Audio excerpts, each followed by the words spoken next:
Hello. As always, do my cheat to make sure I actually remember to unmute things. Yippee! Okay. Right. Sorry. Right, we look good. Okay. So I did a little research after the last stream, and yeah, it turns out that the frame rate stuttering is a well-known problem. Unfortunately, they're like 6 years later, they still haven't fixed it, but oh well, we'll just have to make do. Continue. But how do we leave off? At the hospital, I think. It was that lizard who was acting real shady.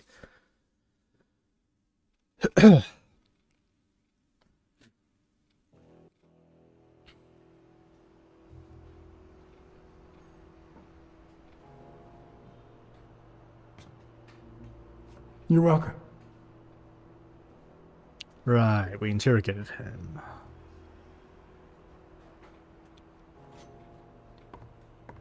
Yeah, so unfortunately there's like nothing I can do about the stuttering apparently.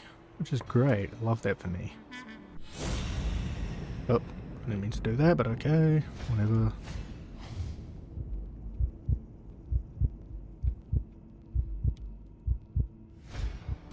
Yeah, okay.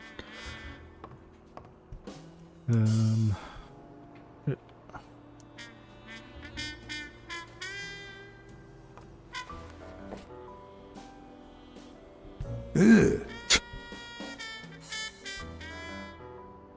Right, dude.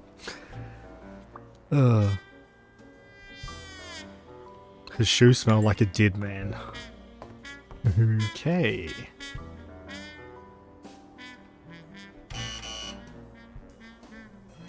Why would you...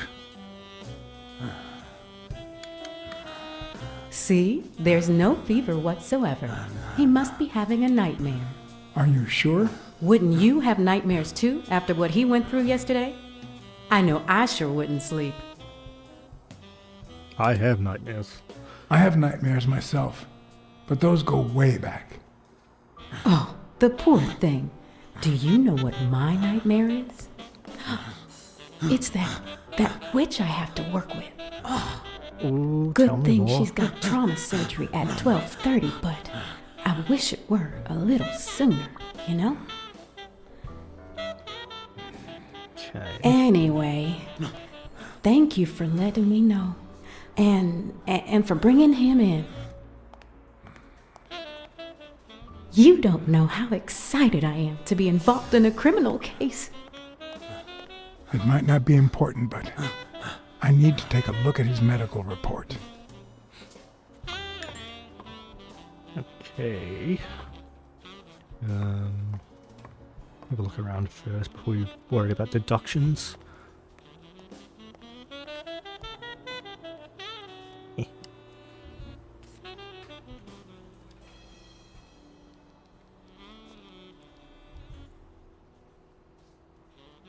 Who the hell's Donna? What? Sure. Is that your wife? Hello?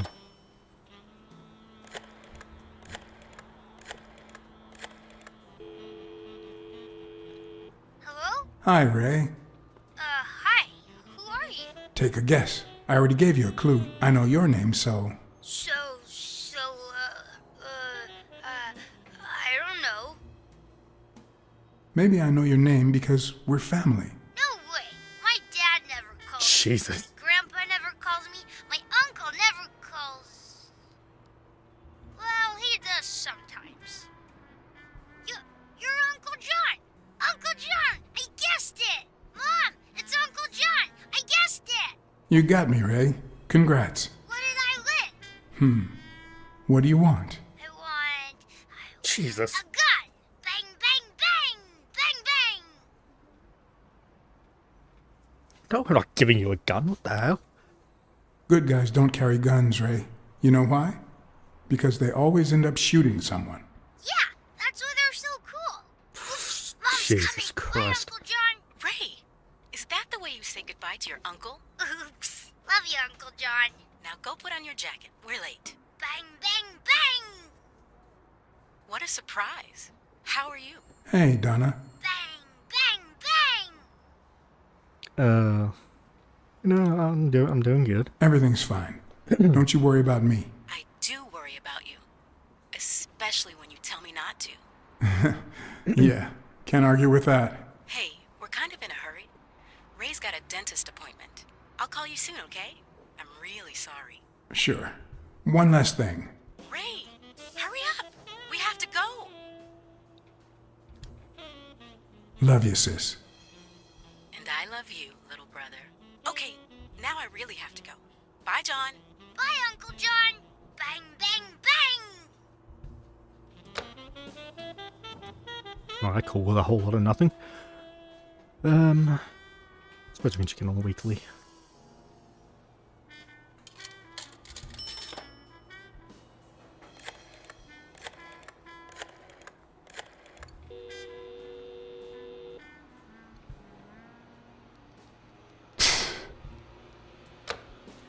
Very productive.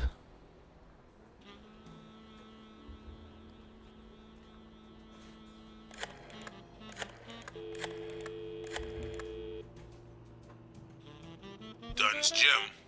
Sheikh Ostiambi speaking. Jake, it's Blacksad. Could you get... I have work to do, John. Call you later. Ronald, get on that ring!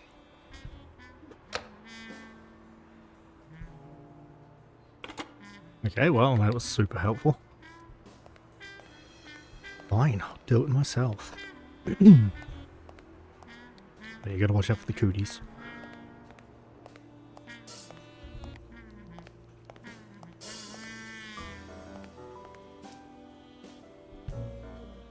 The number of cigarette butts is inversely proportional to my hours of sleep. Ah, damn.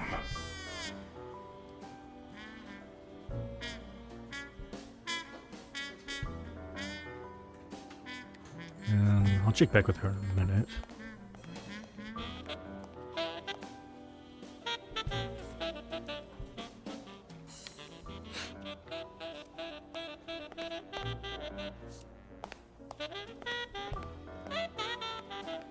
There's another one there. Sure is. Ugh, these things are everywhere. That's like not another one like right there, is it? Or is that just a graphical glitch? Oh, it's a cigarette butt. Okay.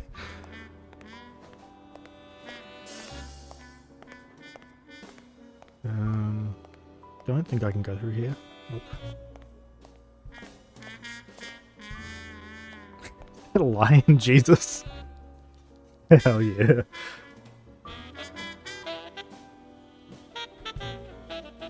Should totally, hold on.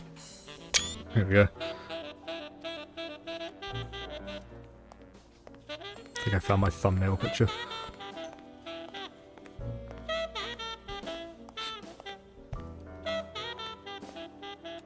Goat lady.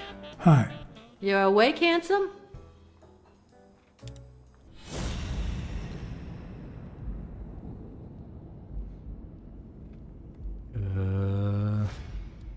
Hi.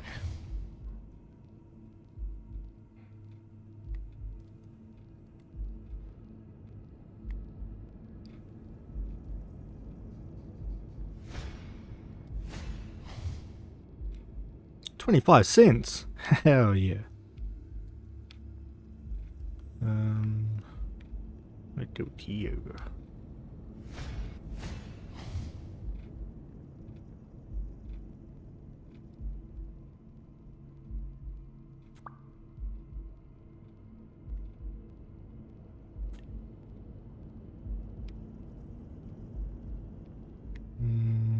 What else we got?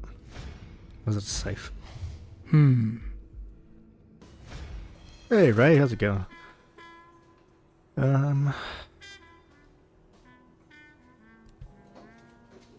I'll take a pack of Morleys, please. Buy a box of cigarettes from the nursing staff. Honey, get me a pack of Morleys for Mr. Handsome.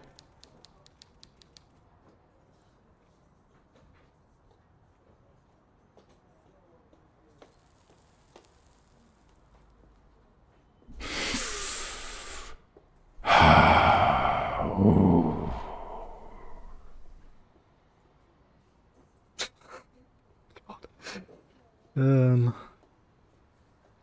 report. Yale's medical report is right there. Mind if I take a look? Still creating chaos? Never. I've never once made chaos. No, I don't think so, handsome. Rude. What about a date and exchange? Oh, Jesus Christ. Alright, we'll do the deductions.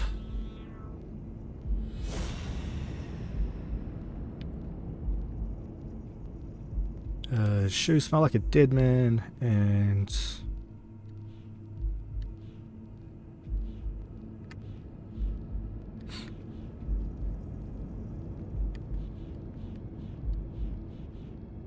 that one.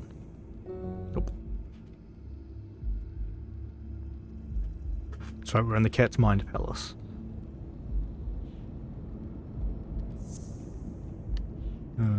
That one. Hell yeah. No, the footprints don't match. If Yale killed Dunn, he did it without stepping in the paint, or in different shoes. It's a very interesting game so far. It's been a lot different than I expected.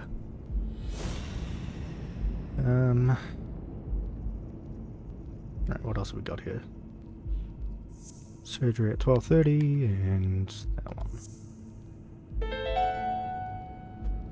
It seems like the Doe nurse will be assisting Dr. Talbot during his 12:30 surgery. In 4 hours.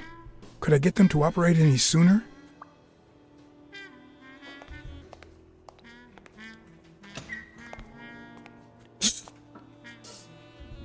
Jerry, hi, Phil. Long time no see. Blacksad, I didn't want to wake you. How's the boy? Asleep. I hope he recovers in time for the fight. I got tickets. Although between you and me, he doesn't stand a chance. It'll be a fun bout, nonetheless. Not like this. God, this is boring. You want to smoke? You want to smoke? Don't smoke or drink. No vice for me. Smoking's dirty. Alcohol goes straight to your head. And women, they're all just mean. Well, everyone except mine. Well, it sounds like his vice is gambling. Are you sure about that? Not even one little vice? Nope. Between you and me, when someone gives in to vice, it's because something's missing. Something in their life just isn't right. I've got a good wife, a good job, a good house, a good TV, and a good hobby. Sports. Well, watching them, that is. What else do I need, eh? Blacksad, vice is for losers. Man, I'm bored. The odds against Yale that bad. Are the odds against Yale that bad? The boy's talented, don't get me wrong. But stone is stone, you know? I bet half my pay, but you know, no vice for me. Oh, okay. Guess he doesn't gamble. You got a good job. That bores you. You say you've got a good job, and yet you're bored. Well, it's just a figure of speech, really. I like my job. Is it boring? Yes, but I can entertain myself with a good fight or a football game. Well, watching them, that is. Well, I'm going back in. Okay, good chat. That did not help me at all. Right, so we're gonna find a way to rush up the surgery.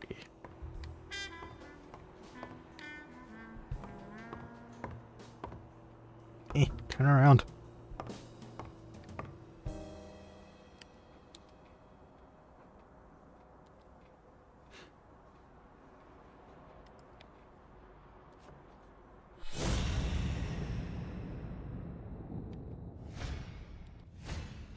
Is that eye movement normal? I mean, he's asleep, isn't he? The hands say a lot about what's going on inside a person. He seems restless. Should I tell someone? Didn't I already do that? Sure, try again.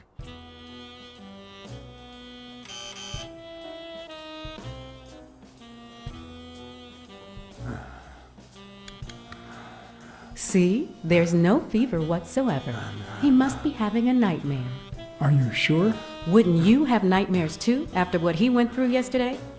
I know I sure wouldn't sleep. He had it coming. If that's a nightmare, he only has himself to blame. Oh, the poor thing. Do you know Oh, what God. my nightmare Are we is? repeating this? Damn it. It's that Yeah. witch I have to work with. I'm aware. You already told me. Good thing Leave me she's alone. got trauma surgery at 12:30, but I wish it were a little sooner, you know? It's not a new clue. Anyway, thank you for letting me know. And for bringing him in. Yes, you're very excited to be part of the case. You don't know how excited I am to be involved in a criminal case. Good lord.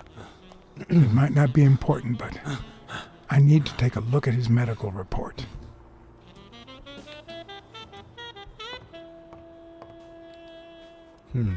How the hell do I get rid of that nurse? Oh wait, I could probably try the phone, huh? Another card? Okay.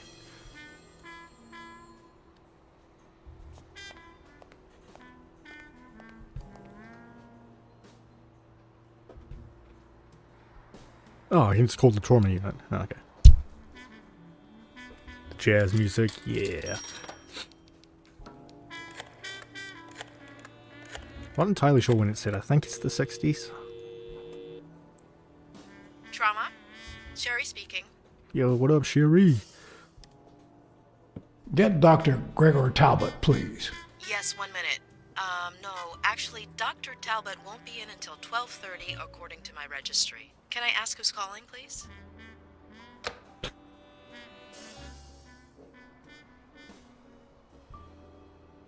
Personate Dr. That seems risky. Yeah, screw it. What do I care? I took a bribe in the first, 5 minutes of the game. Screw the rules. Sherry, this is Dr. Talbot. We have to reschedule the 12:30 procedure. I want everyone in the operating room in 5 minutes. If anyone gives you any grief, tell them it's a matter of life or death. Understood? Okay, apparently that worked. A matter of life and death. A matter of life and death. You gotta be kidding me. These people.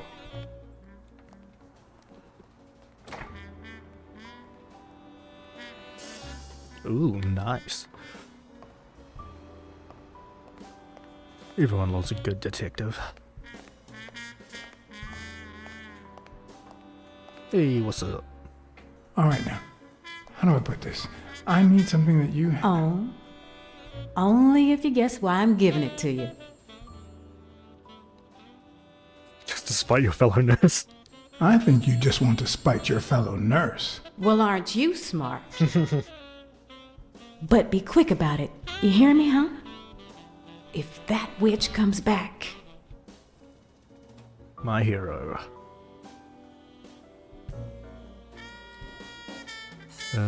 Blackout following. Okay.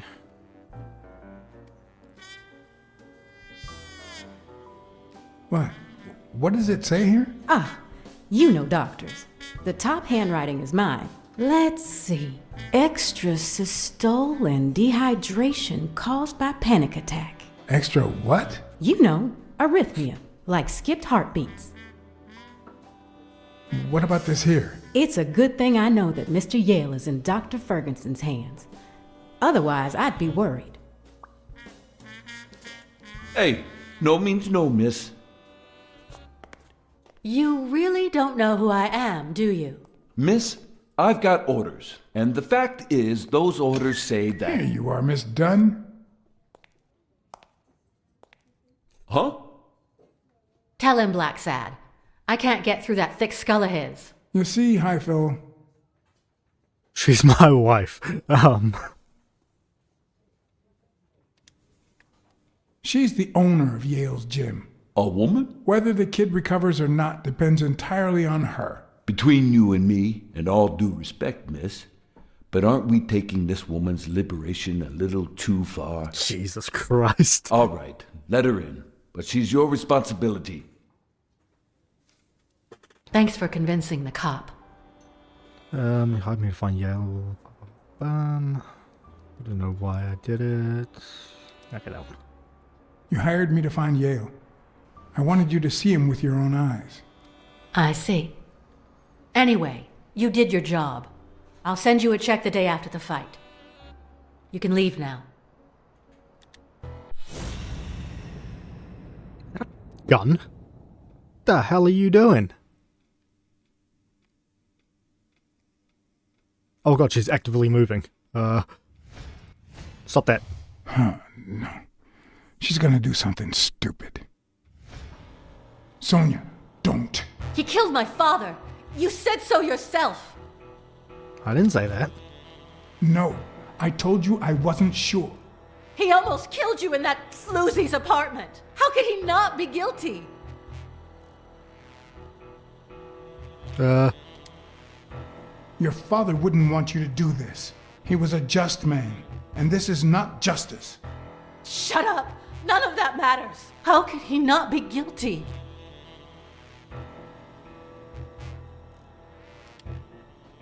Since nothing else is working, it's time to bluff it. You know I emptied that gun when I found it in the safe. No. No. No. Why Oops. did you say that?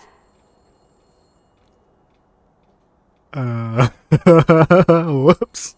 Well, that's not the Sonia, answer. don't. He killed my father. You said so yourself.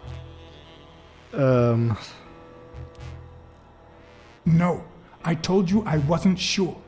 He almost killed you in that floozy's apartment. How could he not be guilty?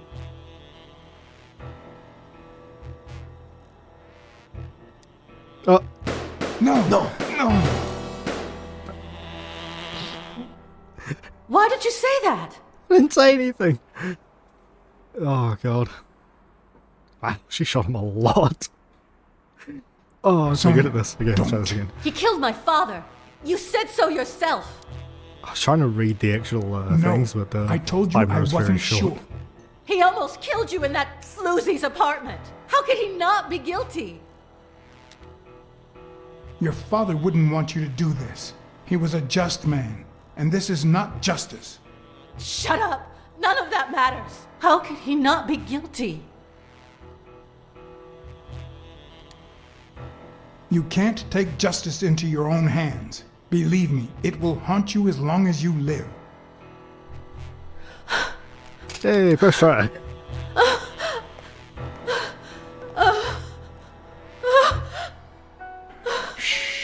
It's okay.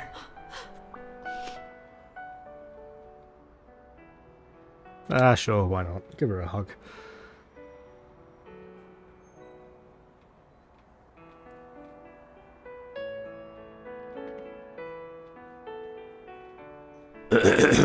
What the hell? Uncle Tim! Oh, what's up, Uncle Tim? Sweetie, I came back from Los Angeles as soon as I could. I told you not to rush back. Come on now, honey. Aren't you going to introduce me to your friend? No, this is John Blacksad, the detective who found Bobby. Oh, so this is strictly professional. I thought you had some good news for your uncle. No, Uncle Tim, don't be silly. Smooth. Don't be silly. Look at you. Smart, educated, as dazzling as the brightest of stars. Every single man in this city should be at your feet. Come on, we'd better let him rest.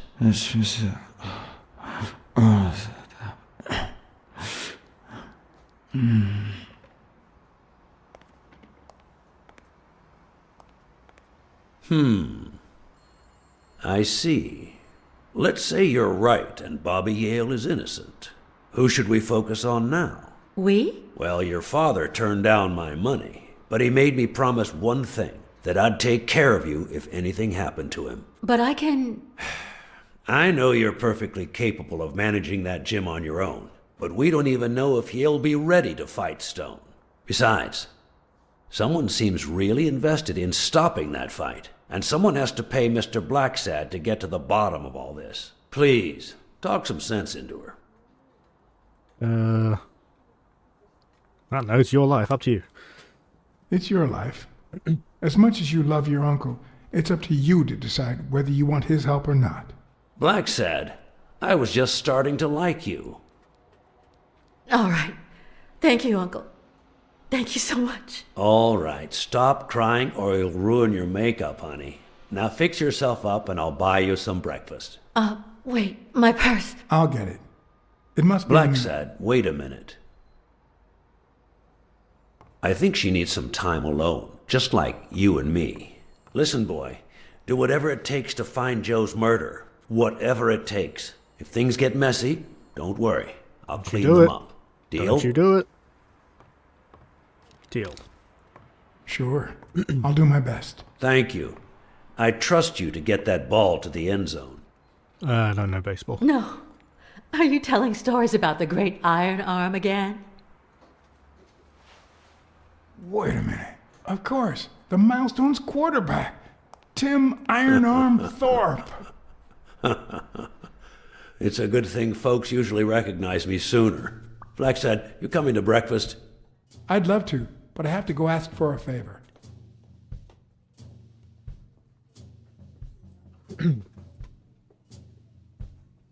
Debating whether to put the character in the 1930s or modern times. I don't know. I mean, I feel like the 1930s always has a cool aesthetic to it.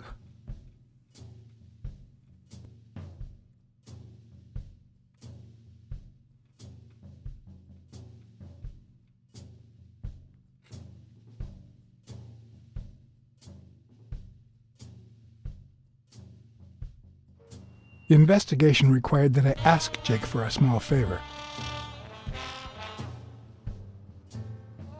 Or demand it, if worse came to worst.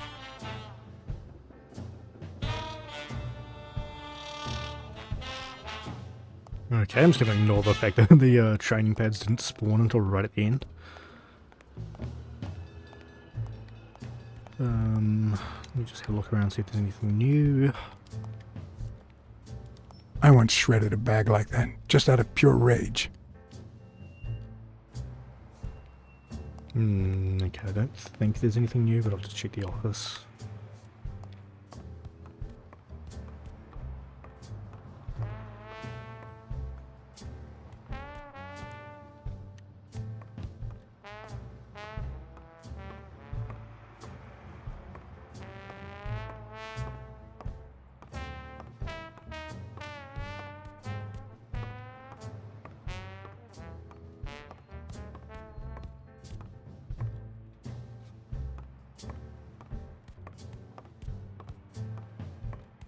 Nope. Nope. Wait. Okay, no, I guess that's fine. Alright.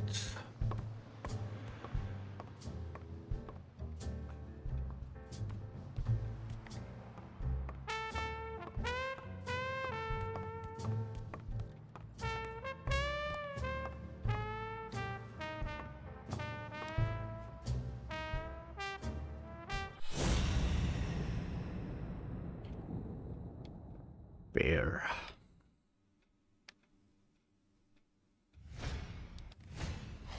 This one's got extra padding, just like Jake. Rude.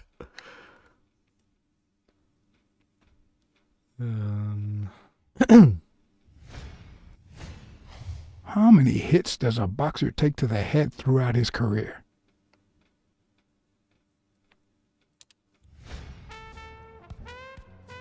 Hey. Hey, hi. Hey, focus, will ya?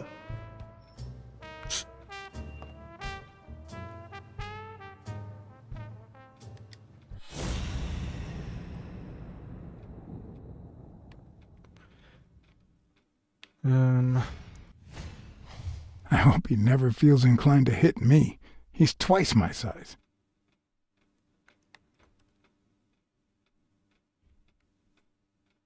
Shoes are untied.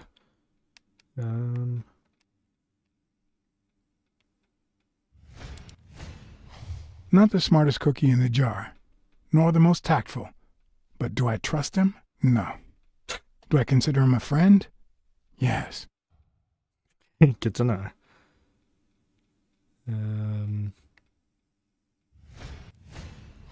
He's been training with those same shorts for who knows how long.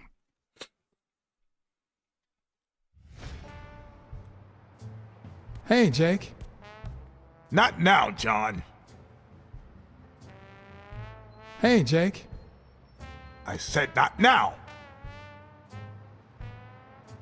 Hey, Jake. I said not now. Damn it. Thought I just had to bother him until he gave up. Oh. All right, that's enough. Take 5. Go on. Hi, Jake. What, John? What's so important? Have you noticed anything strange about Sonia? I don't know. Yesterday she said she hated the gym. But it also seemed like she wanted to save the place. Do you get any of this? I sure don't.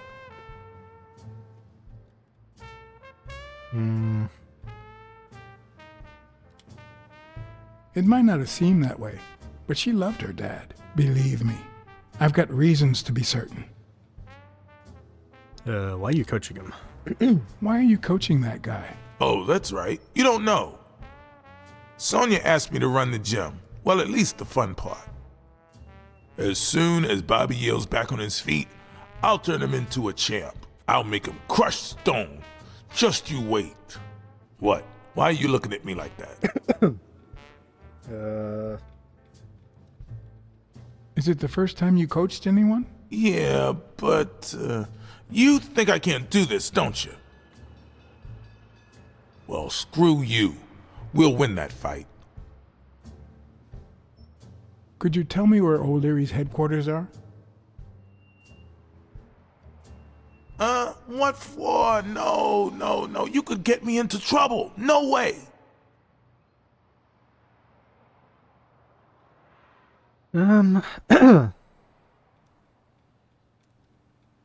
If we weren't friends, I'd tell Sonia you work for O'Leary.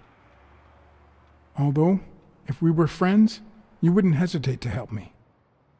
Tell me, Jake, are we friends or not? Damned cat. All right. Kind of a dick move, Blacksad, but okay. O'Leary's hideout is in the basement of a Chinese restaurant. But I don't even know how to get in. Well, I'll see you tonight. Wait, were we supposed to meet? Of course. Your place, 11 p.m. See you there. Ronald, the break's over. After 30 hours of work and several beatings, every bone in my body ached for a bed. Now it's my turn. So I went home to recharge. Because the night ahead was bound to be promising.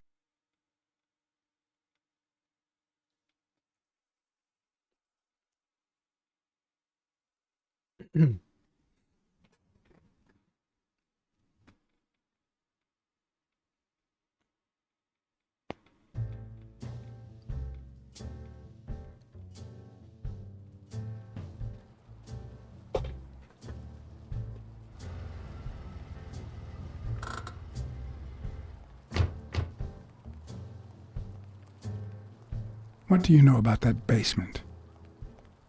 Well, let me think. Nothing? Come on, Jake, for Christ's sake. Running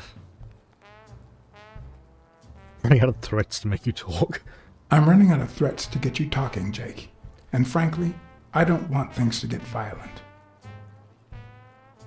I've come to get O'Leary several times, but they always make me wait in the dining room.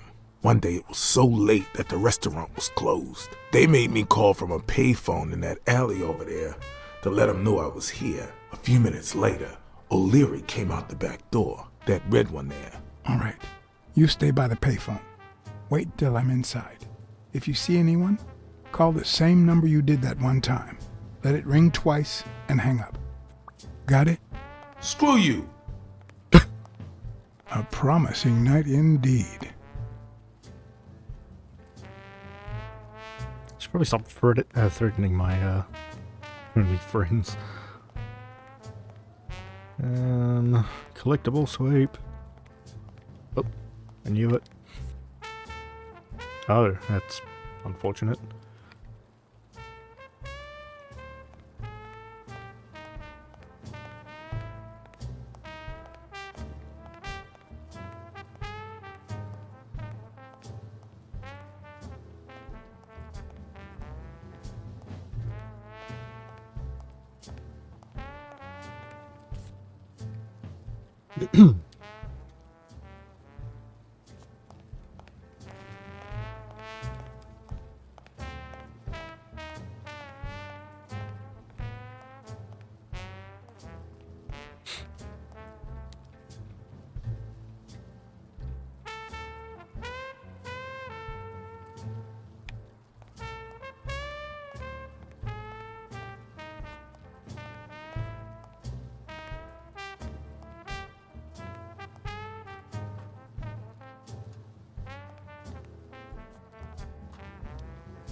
If I'm right, could it be an elevator shaft? How does this thing open? Okay, looks like that's probably our way in, because I assume the door's just going to be locked. Oh. Nope, not. Damn it. Hi. What happened? Should we run for it? Do I look like I'm in a hurry? Check out that graffiti.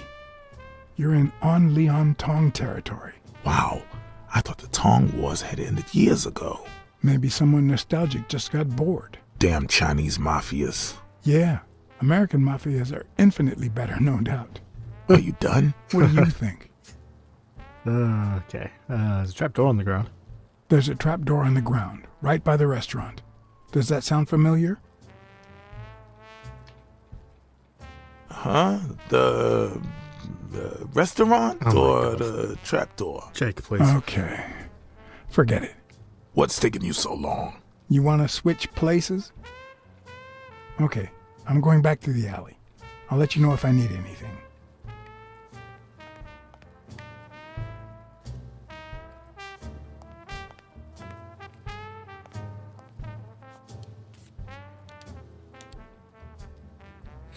Okay.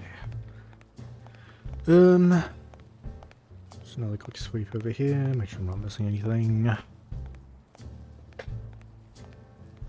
Not really trying to get all the collectibles this time, but if I do, that would be nice. Try the door.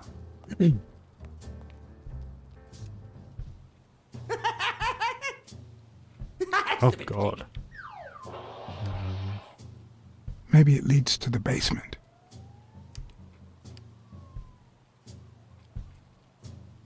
I'm guessing it lights up when they ring at the main door. Stupid coyote! Or maybe this is the way downstairs, not that door over there. Shotgun's Does he turned need on a this. shotgun to deal with suppliers? Stupid cat. Stupid pig. Would he even notice if I got in? Stupid cat. Oh, he's a red panda. Something tells me he'd notice me no matter how stealthy I was.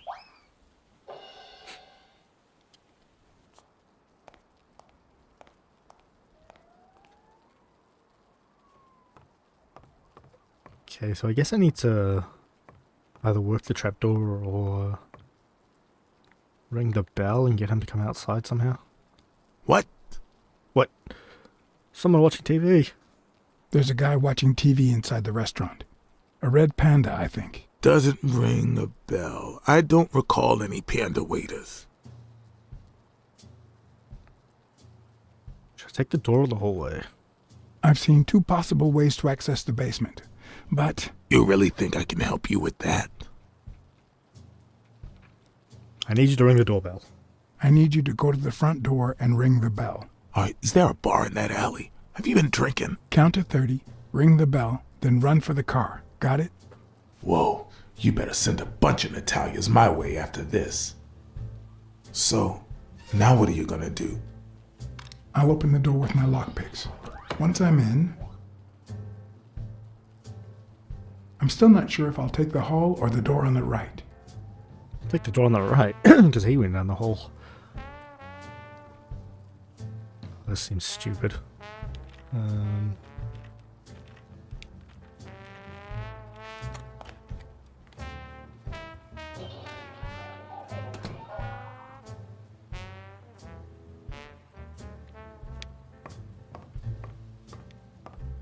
The lock on that door was not your standard model.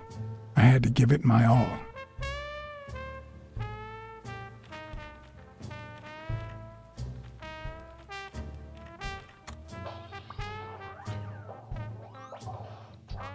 Right, sneak faster, come on.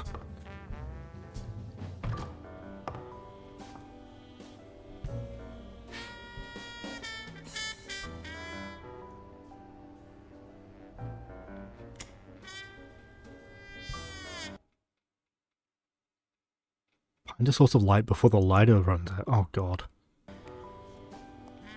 These controls? Okay, that's the elevator.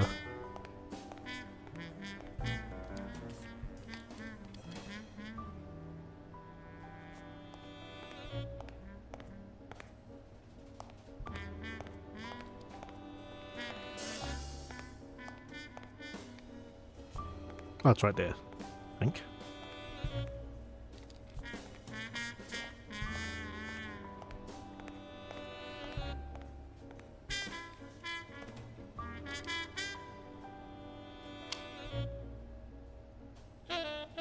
Need your flashlight, enable new hotspots. Got it.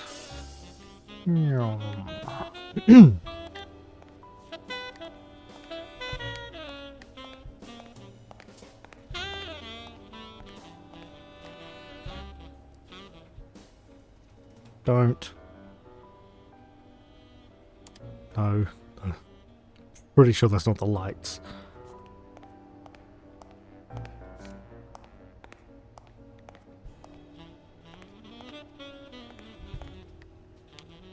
Are they carpeting the floors?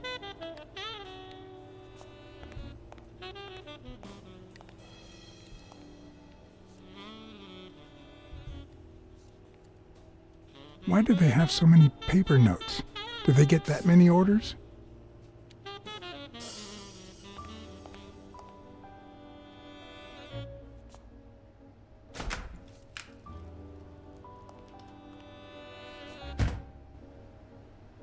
Huh. I was expecting some frozen bodies. Charming.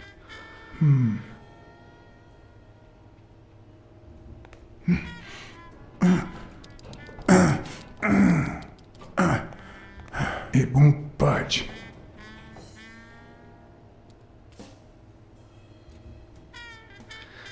Okay. What else we got?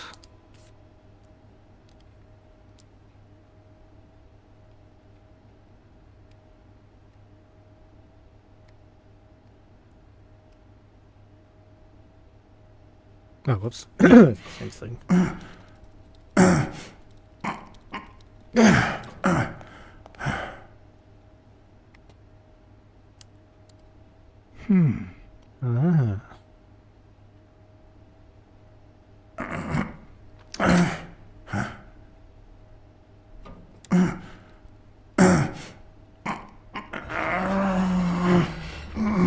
Here we go.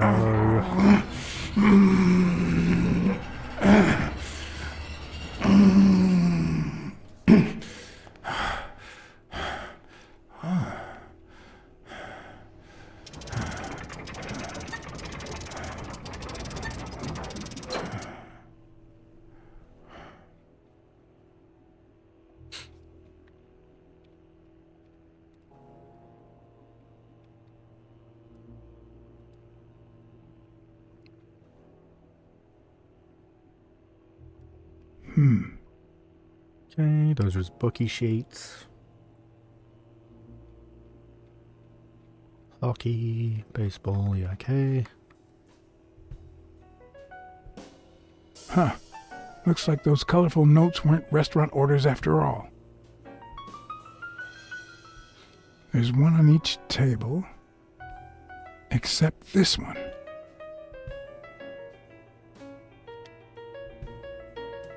The odds are incredibly in Stone's favor. I guess that he's the reigning champion, and Bobby Yale is just a contender, but maybe word got out about his condition.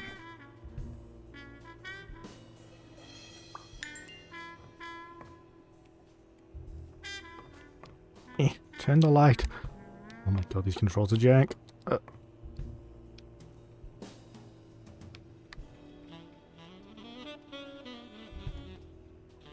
Does O'Leary have a network of pals? Probably.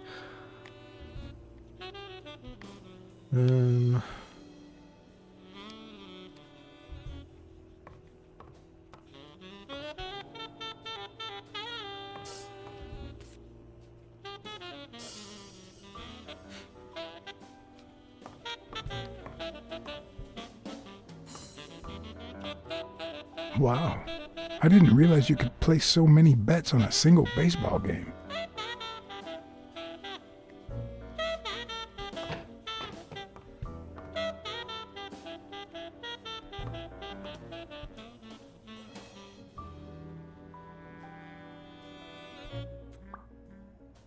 Password is wild thornberries. Got it. Smashing. Nothing on the shelves. Okay. Alright. Turn the other way. Here you go, champ.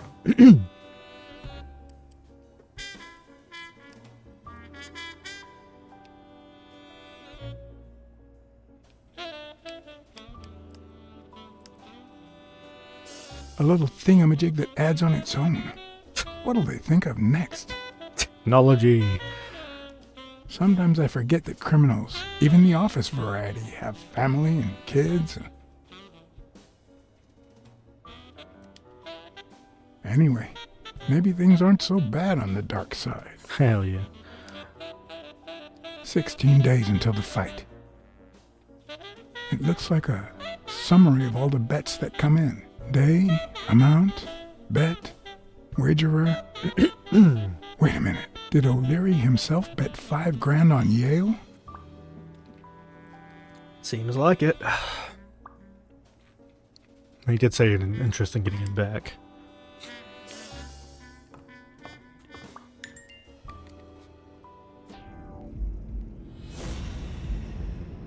Into the Mind Palace.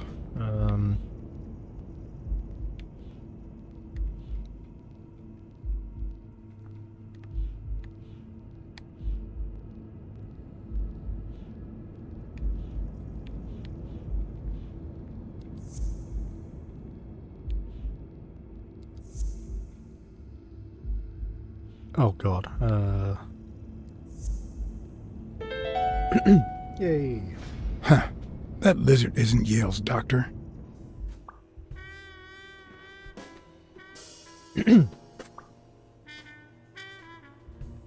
Oh right, because he didn't actually have a heart attack, he had a panic attack.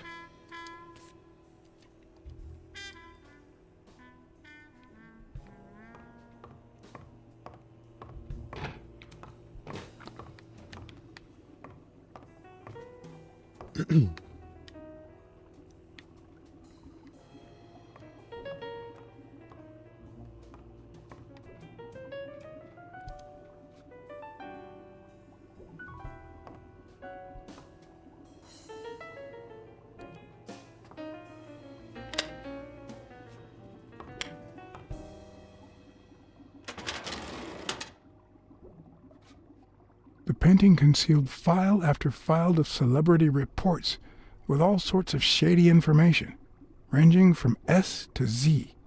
Almost all of them were athletes. Is that what O'Leary meant when he said that detectives and police officers were his friends? I wonder how many spy for him. If I were to pitch in, who would I spy on? Bobby.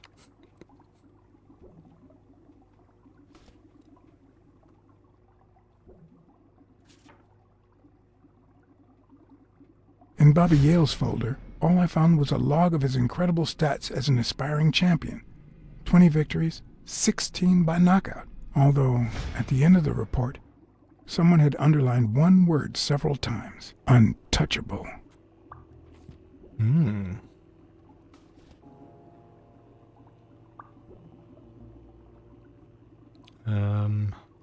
As we get information on Timothy.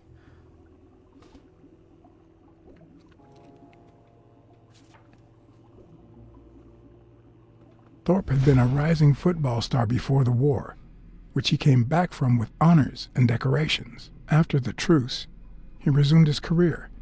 He won 3 season trophies and a couple of MVP awards. He retired after an accident that left him paralyzed from the waist down. He started his own sports advertising agency 4 years ago, but according to the files, O'Leary hadn't even tried to corrupt him.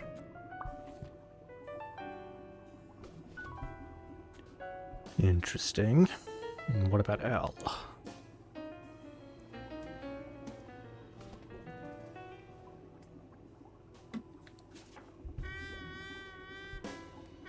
According to Stone's report, he was so clean, not to mention hard to corrupt, that O'Leary opted for a more subtle strategy. Apparently, when he broke up with the tennis player Helen Moore, he set her up with Stone.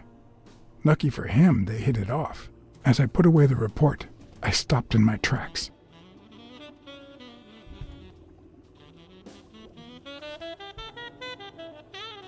Did I really want to risk knowing what O'Leary had on my good friend, the incorruptible police commissioner?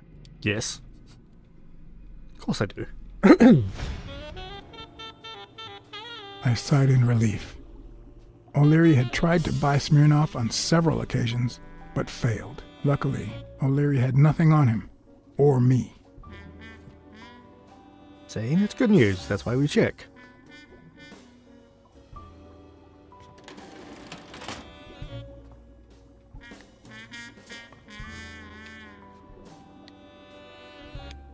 Turn. Okay.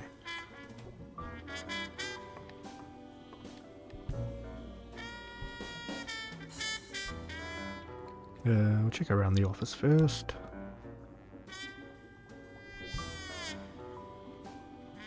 Does that fish have cat ears? What the hell? Oh, damn abomination is what that is.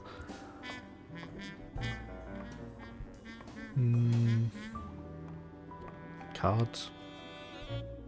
I'm looking for cards.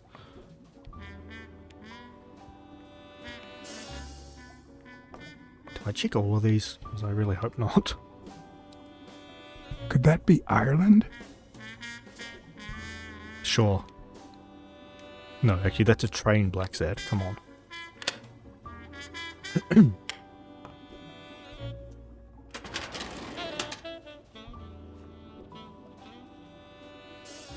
Oh, wow. Okay, there's like files on pretty much everyone. Okay.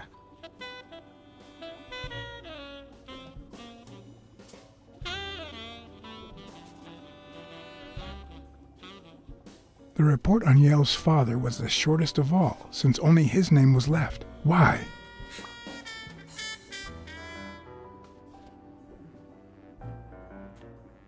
I'd imagine you probably had him killed. Frank Cassidy.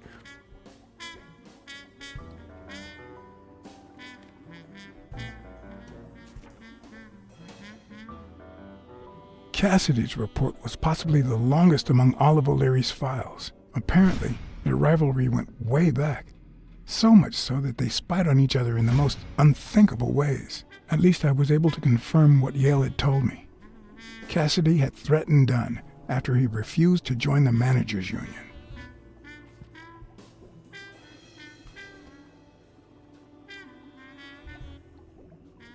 And done.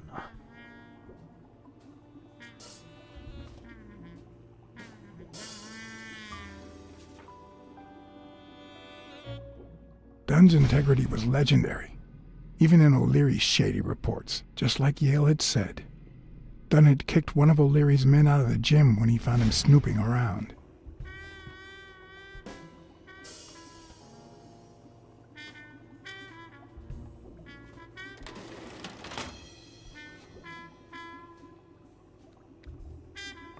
Can I, like, not turn the lights off? Because that'd be a problem. Pretty sure they'd know that I've been here. Alright, well, not my problem, apparently.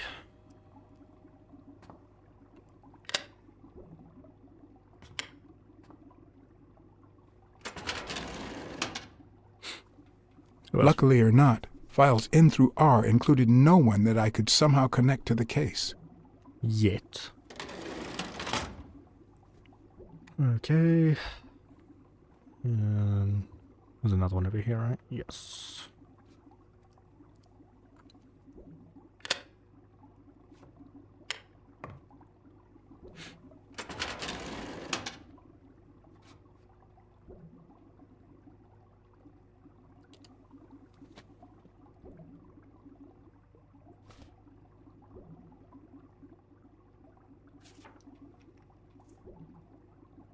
Strange as it may seem, the reports revealed that O'Leary had hired Jake as a bodyguard precisely because he was absolutely clean.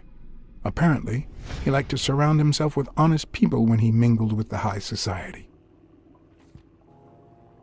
Smart.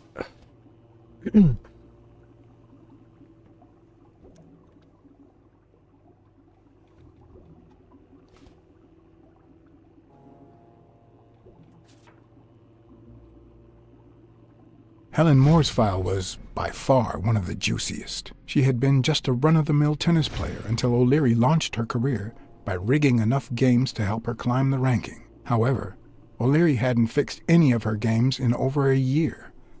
In spite of that, she remained undefeated. Be as it may, it was clear that O'Leary had enough information to ruin her career.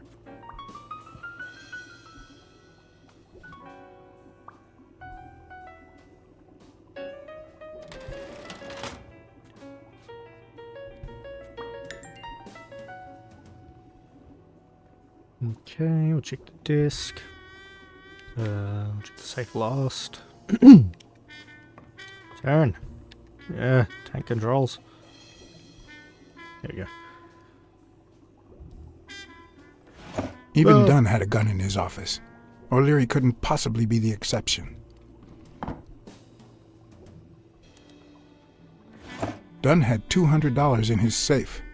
O'Leary had about $20,000 in a drawer. God damn.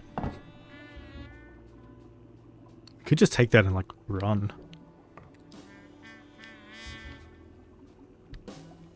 Turn, pivot. Jesus. Come on. There we go. A Crossler? The good news is, I don't need lockpicks to open it. The bad news, I didn't bring explosives. Why not? Seems like a great oversight. You done in here? Maybe.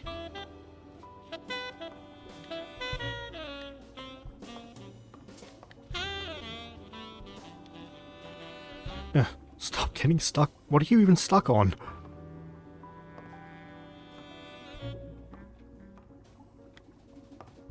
Okay, let's do that deduction.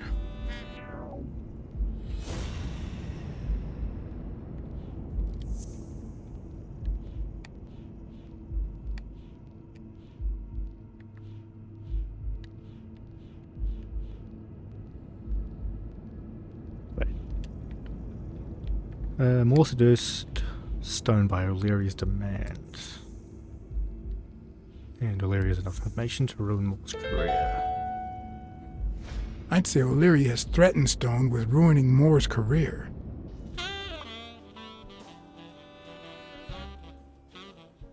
I think he might be threatening Stone to take a dive, and that's why he put 5k on our guy. Interesting.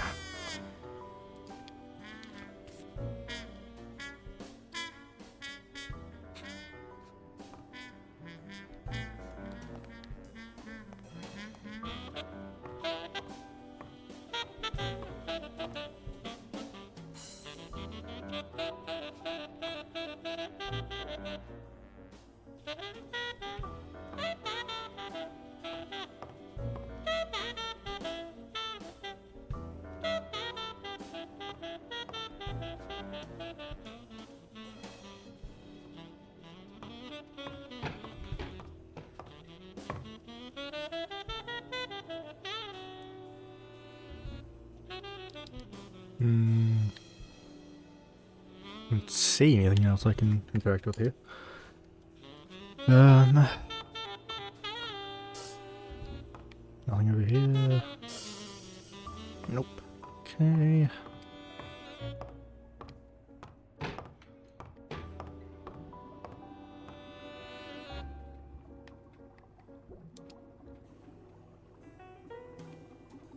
Yeah, okay, that cat-eared fish is freaking me out. Turn. I'd say that's Ireland too. Oh my god. It's the Irish.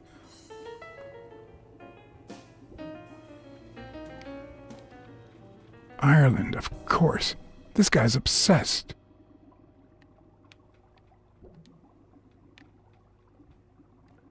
Gonna go out on a limb and guess that this one's Scotland. I hope I never become the object of Shit. O'Leary's obsession.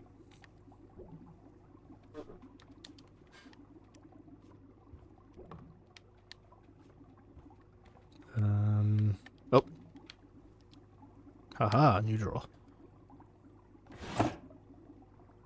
Ah, the poems. Oh yeah, there's only like 3 copies of that. Limited edition copy 2 of 3. We listen, if you call it listening, to the sentimental romance. Your eyes act like the moon.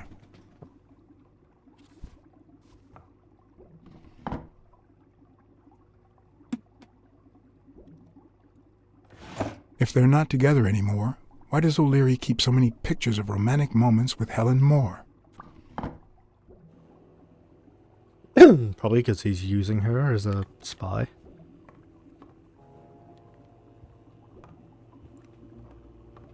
Okay, what else do we have to interact with?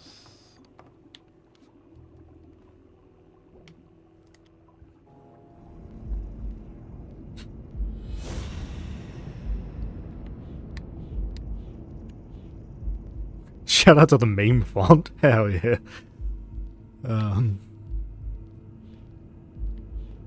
There's nothing there.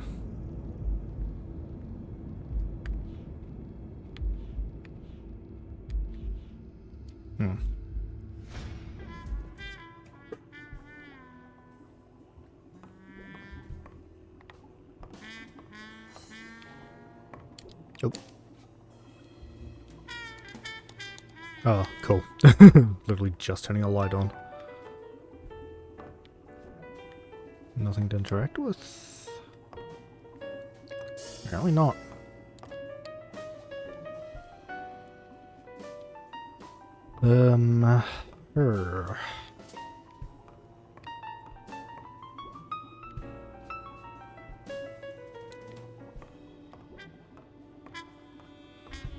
I don't like this flashlight mechanic. It is very janky. I mean, the walking is already hard enough. Okay. Can't do anything with the safe.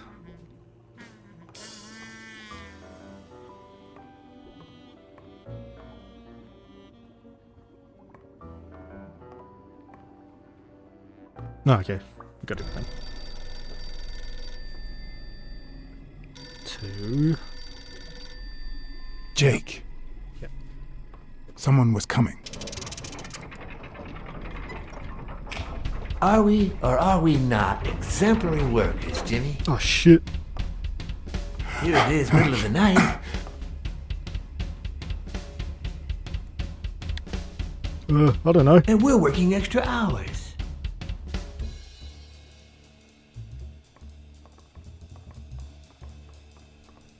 Hi, Desmond. Hey, Jimmy, what do you think about that? I think he's scared stiff, Desmond. Why's that, Jimmy? We're giving you the red carpet treatment. We even let you in the boss's office. You're one lucky fellow. You can't say I don't treat you well, Jimmy.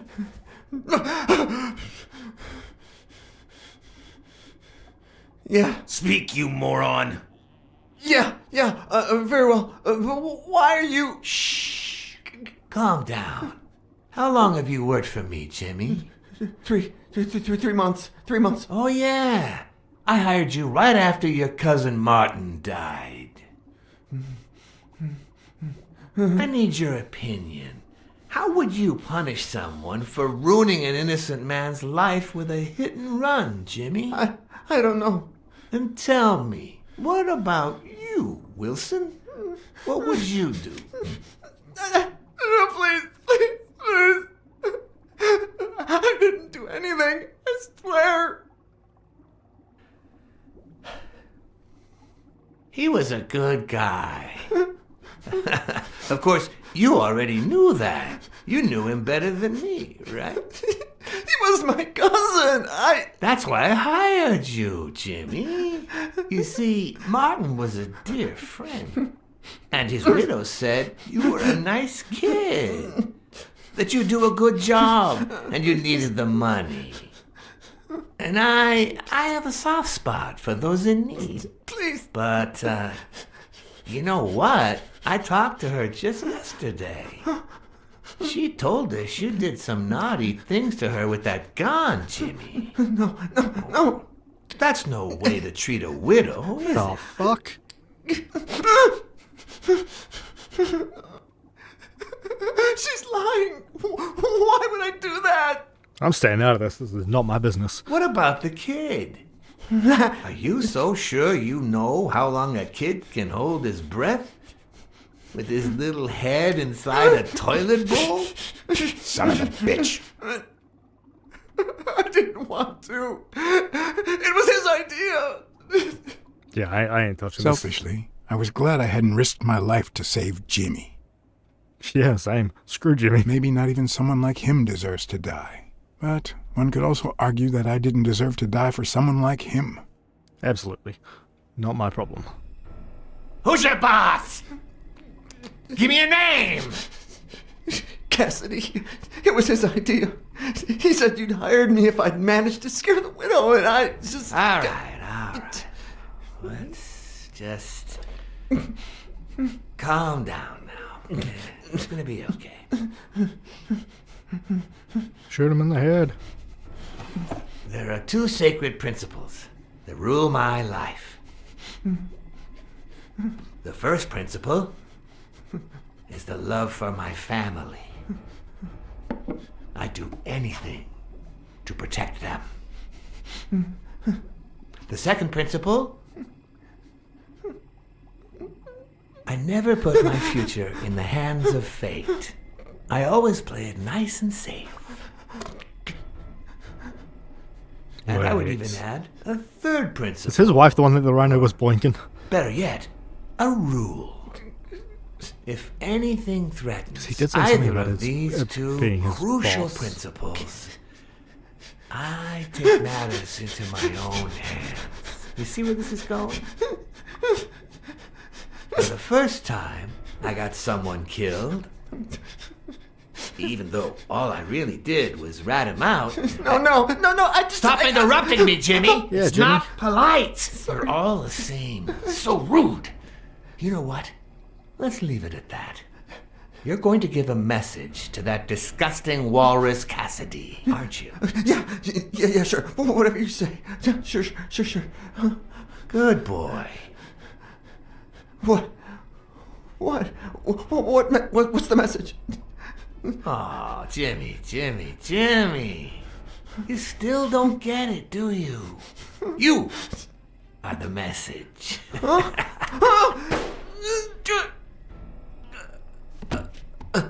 Come on. Wrap him up.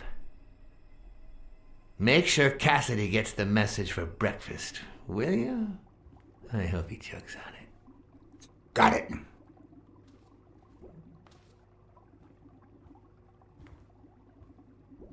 Where are you hiding, little fishy?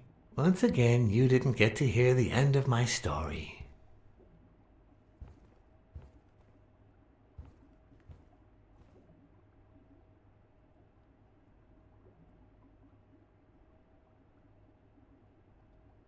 Good thing I'm a private detective and not a cop. I am not getting involved in that.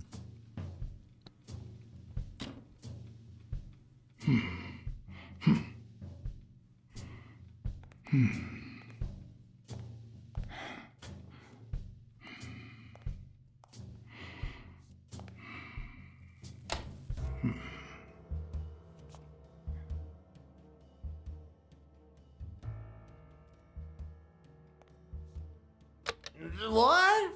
Just where do you think you're going, putty cat?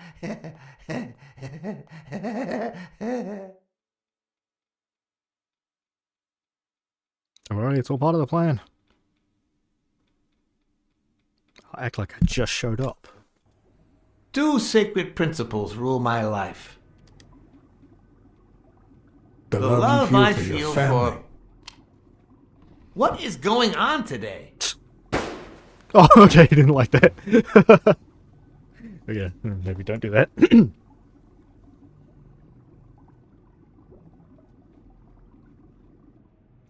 2 sacred principles rule my life. Okay, I guess just The let me first talk. is the love I feel for my family.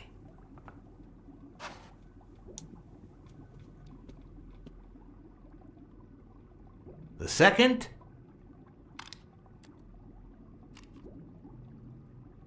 never leave destiny in the hands of fate.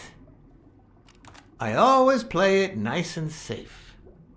And I'd even add a third principle, or better yet, a rule. If anything threatens either of these 2 principles, You take matters into your own hands. Seriously, what just happened? Alright, worth it. I just had to let him talk.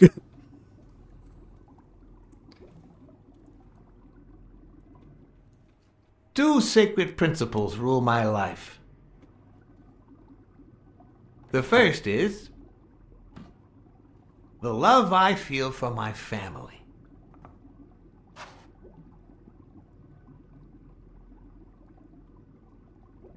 The second, We'll always play blackjack. never leave destiny in the hands of fate. I always play it nice and safe. And I'd even add a third principle, or better yet, a rule. If anything threatens either of these 2 principles, I take matters into my own hands. The first time that someone died because of me, even though all I did was rat him out, well, that guy ended up in the Hudson River, right off Pier 27. He's got to be even wetter than that fish by now. You should have seen his face. It's interesting what comes to mind when you think you're about to die. Suddenly all I could think about was how much I wanted a pet fish. Not that one. That one terrifies me. Anyway, I was 14 years old, and I still dream about him. But his widow and his Stop son. zooming in on By it. then, I was adamant about buying a fish.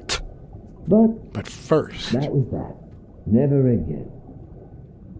It's the photo of his Nowadays, wife. whether Yes. it's me who pulls the trigger or not, I have 0 regrets. What's more, I sort of enjoy it. The photo of his wife. I'm calling it now. That's who the rhino was bonking. when a mob boss declares his love of family, it can only mean that A, he won't hesitate to ruin yours, and B, he's cheating on his wife. What else we got here? Gun. The guy never hesitates to pull the trigger. Even if I hadn't seen what he did to Jimmy, I'd know he's not bluffing. What else we got? Still 2 more things. Nice shoes. In case anyone had any doubts about who's the boss around here, I'll put my dirty feet on his luxurious table to prove that all of this is mine. Sign of dominance. Yep, that tracks. His pupils are dilated, and there's a slight grin on his face. The bastard is enjoying himself. I knew I had it in me to get out of that place alive. Mind Palace.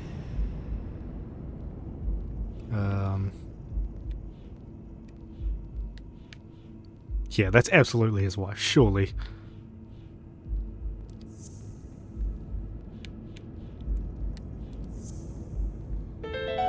Nailed it. No. O'Leary's wife is having an affair with Colbert? Should I serve this to O'Leary on a silver platter? Or threaten Colbert so he'll get me out of this mess? I would give it to O'Leary. And, well, that's it, I think. This would be way too funny not to. You know, Blacksad, I never made it this far. Congratulations. You're going in style. Your wife's cheating on you. I didn't want to interrupt you because I respect you and your word, but I'm actually here to help. Your wife is having an affair with Colbert. What? Me? No way. I have photos, dude. Well, here's the thing. I don't respect your word. And since you brought me no proof... Check my coat pocket on the right. Sorry, dude. Get fucked.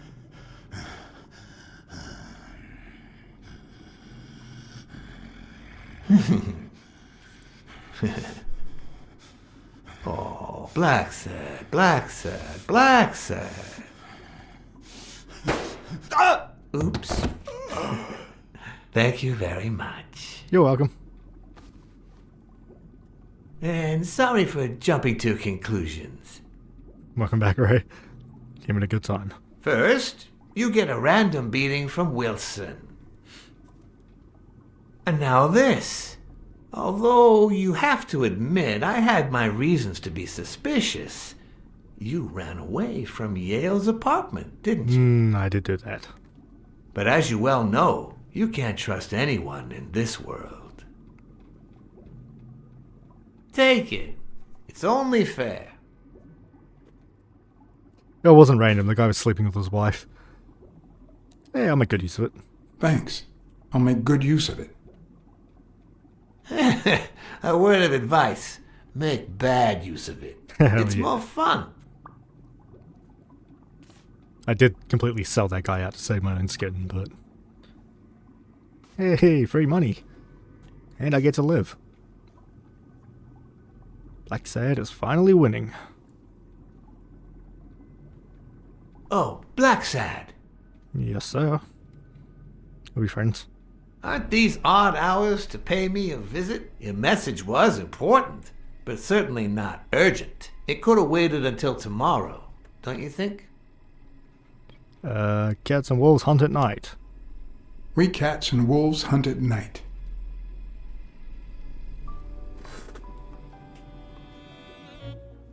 Okay, that was a good enough answer for him. Didn't shoot me in the face this time.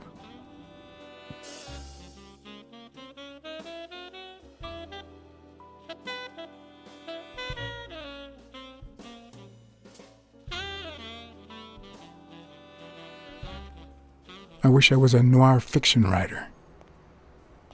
At this very moment, I could write a couple of pointed, ironic remarks for the narrator to recount what I just lived through. I don't know what you're doing right now. The dark, crooked alleys of New York reminded me of the state of my own soul. No. Fall loomed over me with the... Fall struck me with the full force of my long-lost youth. Nah, not that. Fall descended over me with the full weight of a guilty conscience. Who the hell's kicking the shit out of me? God, that's worse.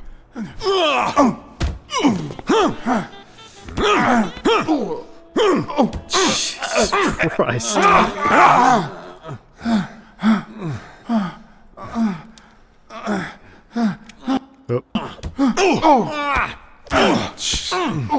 Look, this is ridiculous. What were you thinking? He wants him alone.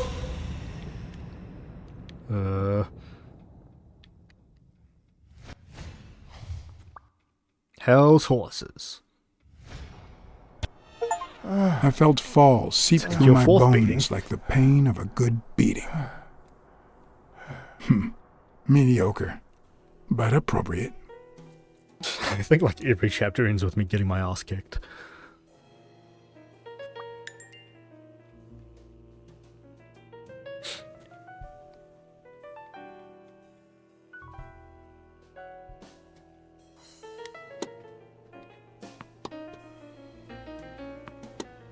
Oh, hey, it's Tennis Lady.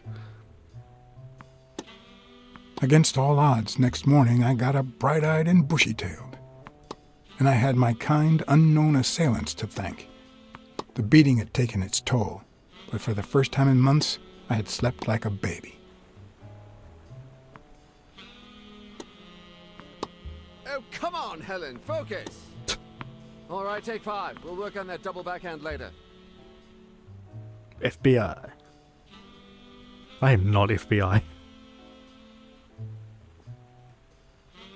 Well, Mr. Blackmore, what can I do for the FBI?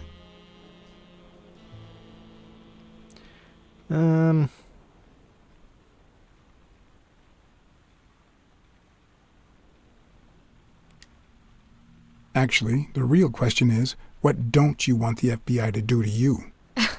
Quick to thread, are we?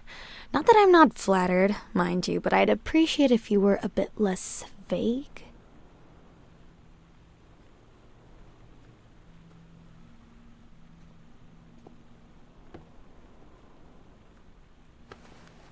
You got a gun in that bag? Don't you do it.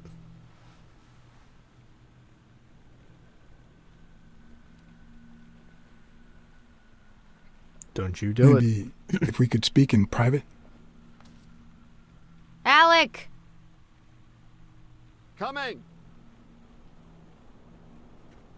You've got 4 minutes, Mr. Blackmore, so...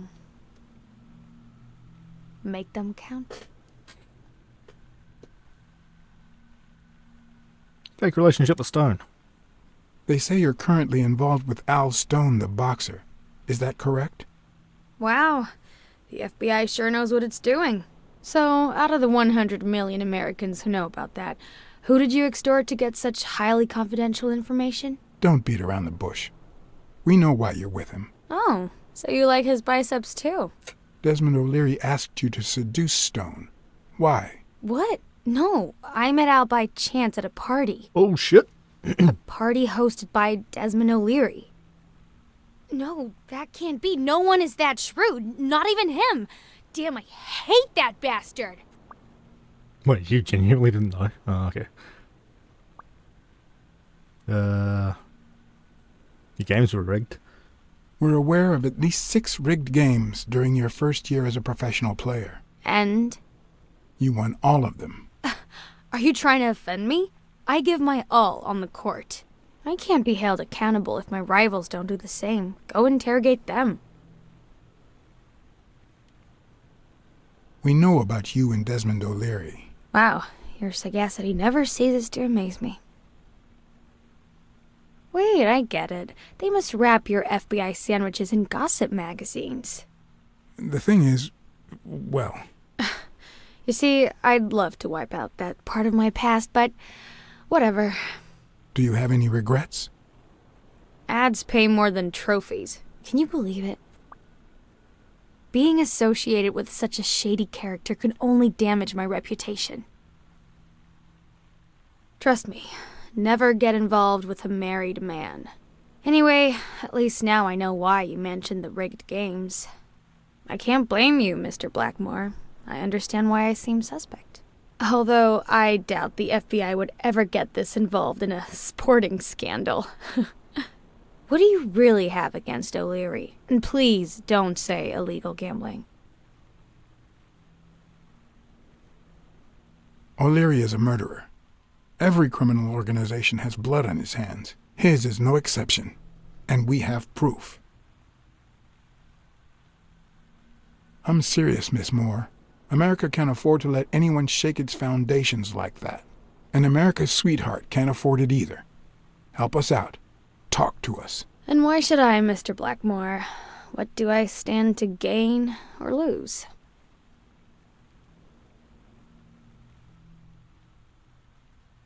I'm sure you're aware that we could end your career if what we know goes public.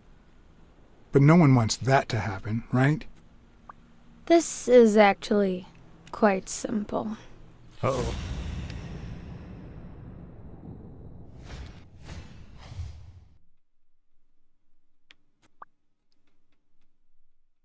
Do you have a gun in that bag? I hope not. What else are we missing?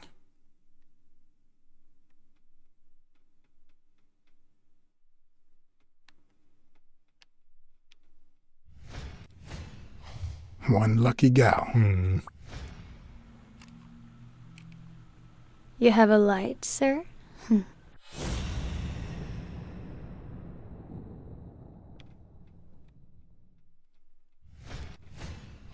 The pearly white teeth of someone who barely smokes. Am I making her nervous? Damn. I'm almost out of fluid.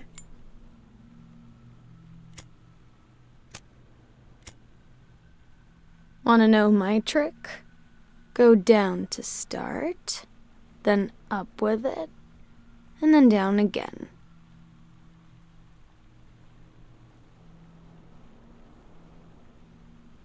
Whoops. Almost. I wasn't expecting a quick time event.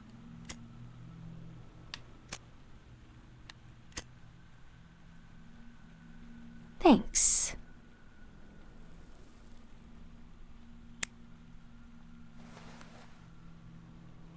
I don't know what you want me to say. You're trying to frame O'Leary, perhaps rightfully so, but I think you're barking up the wrong tree. Believe me, if I had the slightest... Come on, Helen. Time to work on your backhand. Let's go. Do you smoke?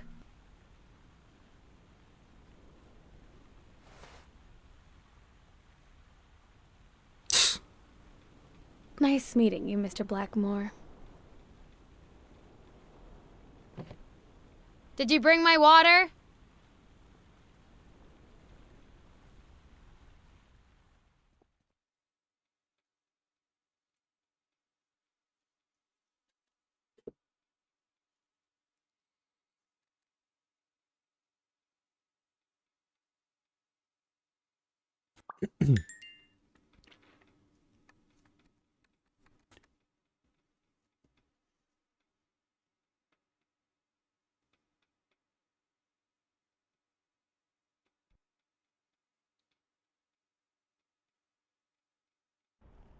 She tossed the cigarette in your face?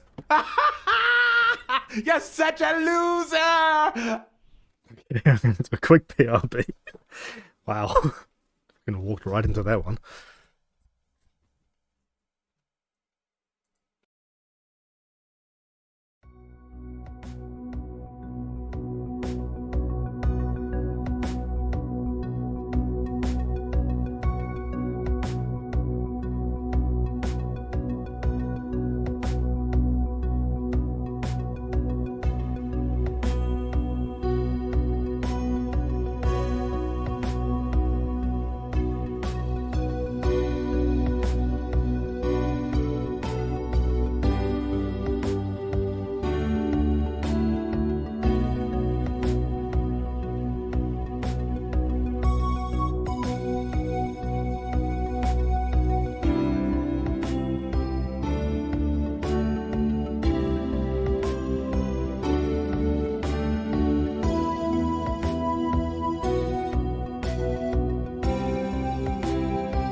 Hello.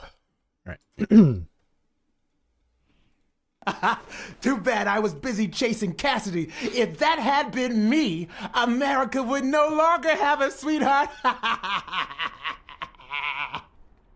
So, what do you say, you and me, we change places next time, huh? Your turn. Now tell me, what did you find out? You're gonna love this. You ready? I've got news, but I happen to also have a Blacksad. My husband has disappeared. What? Who is... Oh, Mrs. Colbert. Yeah. Last night he got a phone call. He said he had to work, and he still hasn't come back. Yeah. Nobody's seen him at work since yesterday evening. Plus, I haven't heard from you since our first conversation. Do you have anything? He was a criminal. He's probably dead. I don't know how to put this, but your husband is dead. You must know who he worked for and what he did for a living. This was bound to happen.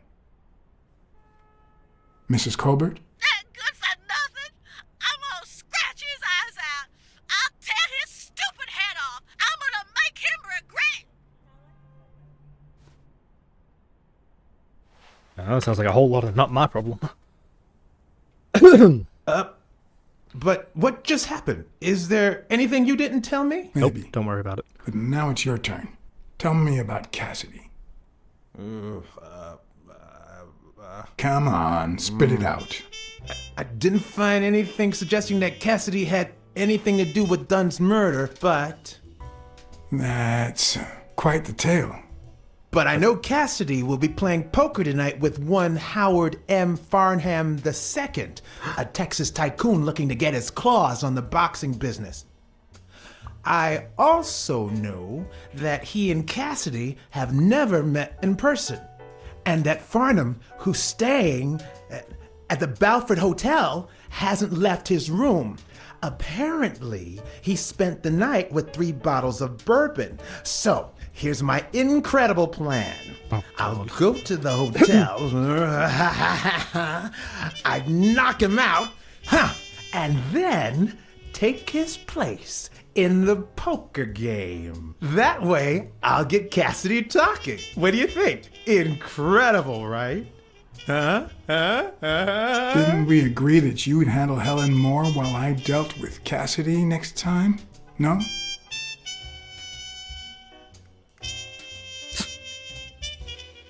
Oh god, don't make me play poker. I suck at it.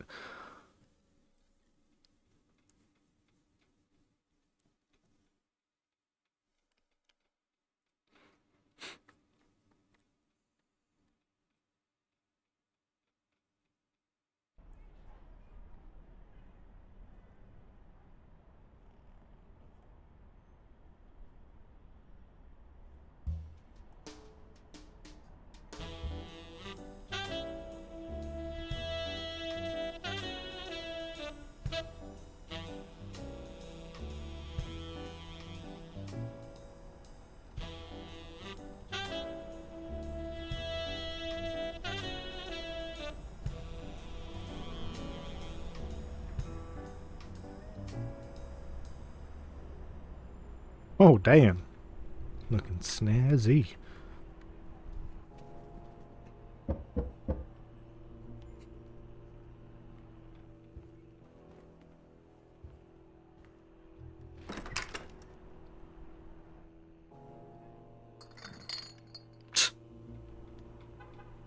Good afternoon, Mr. Farnham. What's going on? Allow me to introduce myself. John Blackmore. I work for Frank Cassidy. He asked me to bring you these bottles so you could choose which one you prefer for the game. Oh, sure. I was fixing to leave, but I guess them monuments ain't going anywhere.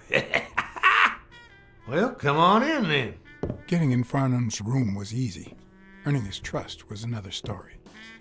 But I always have an ace up my sleeve. Blackmore? You okay, partner? The best way to earn someone's trust is to make them believe they've earned yours. Oh, God. And sometimes, the best way to fake it is to tell the truth. I don't know where to begin. killed my girl and I can't forget her. They killed my girlfriend. And no matter how hard I try, I just can't let go. And those bastards paid for what they done to you, boy. They paid. Well, good. Honor's being restored, and sure enough, our good Lord will see to it that they burn in hell. You need to move on, partner. Plenty of lookers out there. Find yourself a charming lady friend, even if it costs you a pretty penny. One of the tricks of this trade is to be wary of the biases we all have. They cloud our judgment and blur the person in front of us, painting them with the shades of our preconceived notions of who they should be. But every once in a while, you run into someone so locked in personality that they can only be regarded as a stereotype. Farnham was a disgrace, not only to himself, but to Texas and the entire human race. To think I had to impersonate him. Really? He's okay to me. I wish I was like you. You seem so content, so free of burdens. Stop right there, partner. You think this old dog don't have ticks? Let me tell you something about my first wife. Woo-wee! Once I had gained Farnham's trust,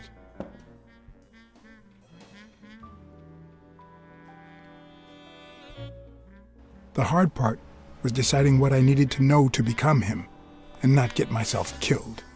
Oh, God.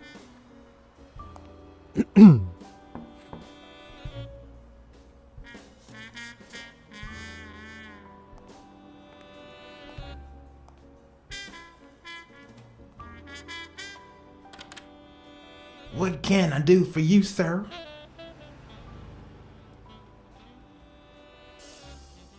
Howdy. My name's Howard M. Farnham II. Okay. Should I know you? What can I do for you, sir?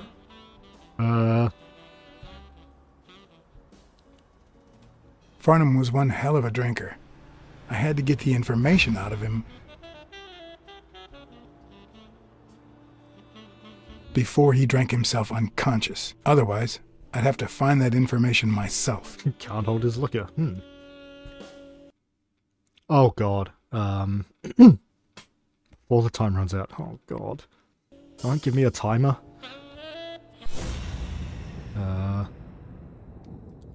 That looks important.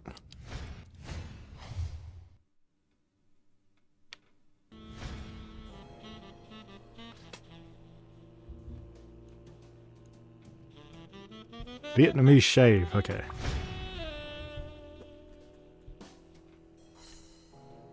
Yes, I got a Vietnamese shave last time. No, please, come in. Of course, I remember you. Take a seat. An accent.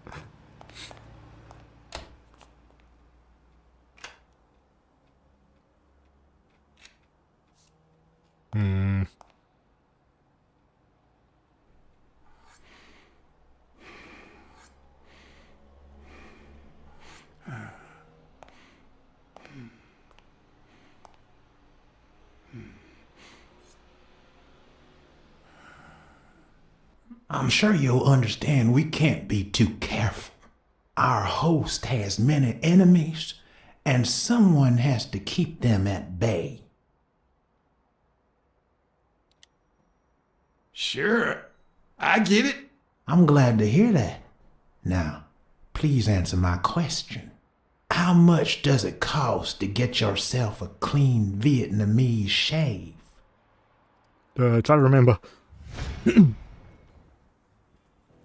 I really don't want to just take a guess at it. And then, sure enough, booze put the nail on the coffin of my first marriage. You know, the wife that caught me cheating with the maid. My second marriage, too. You know what I did to her daddy? Oh, God. Same old with several mistresses. So I decided to stick to my guns and only deal with hookers. Yeah, okay, I take it back. Even if I did end up marrying some. I feel you, Mr. Farnham. So I'm going to be honest with you.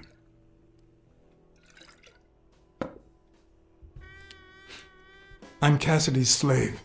He lent me the money for a game deposit, and I lost it all. Now I have to work off my debt. Oh, Cassidy's not your problem, son. It's poverty. Sure enough, I had to pay my own deposit this morning to y'all. and I was just petty cash to me. Petty cash, to be honest.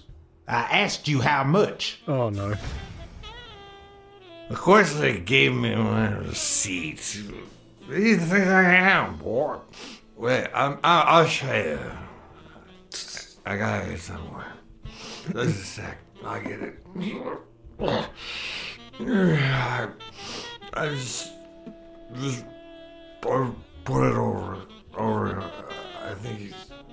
I'll be right back.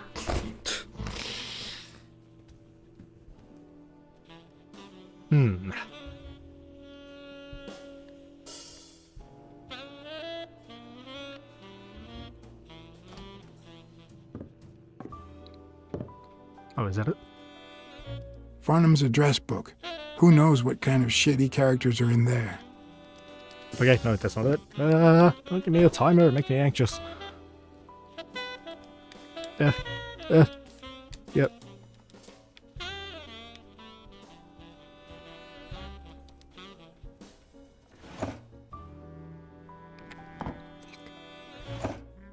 Go faster. Not even a Bible. Oh no, this is not good.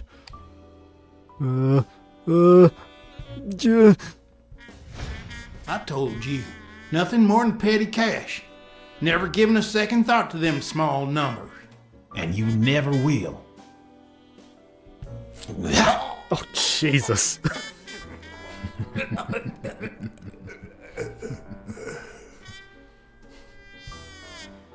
Okay, let's try that again.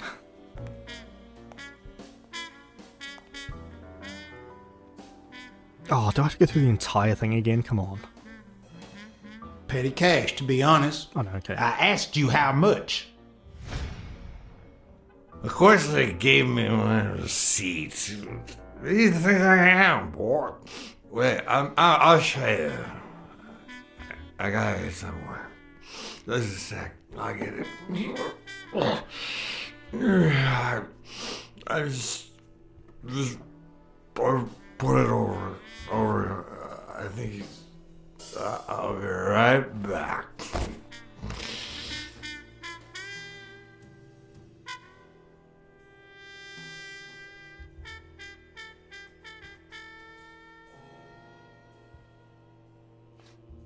That it? $20,000. God damn. Okay. Wow, I was literally right at the table. Why didn't you just say you had the receipt in your pocket? I'm almost certain, but tell me, who told you to come to this barber shop? Try to remember. I'm not risking it. Let me tell you a little secret about my first wife, sonny boy.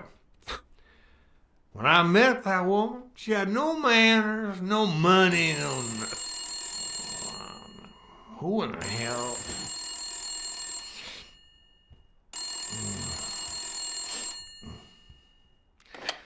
Farnham.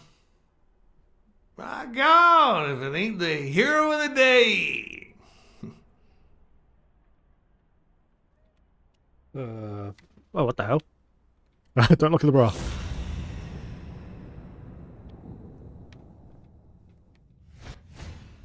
This'll surely imbue me with the Texan spirit. Can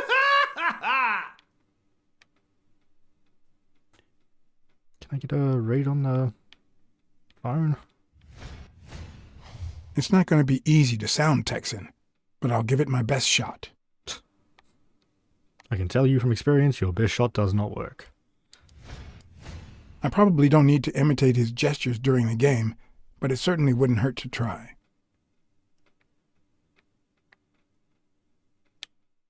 I'll be damned.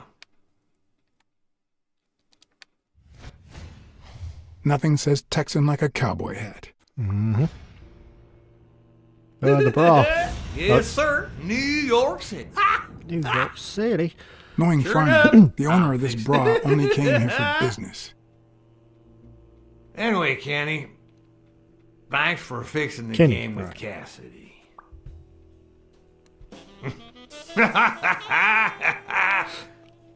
God bless you, brother.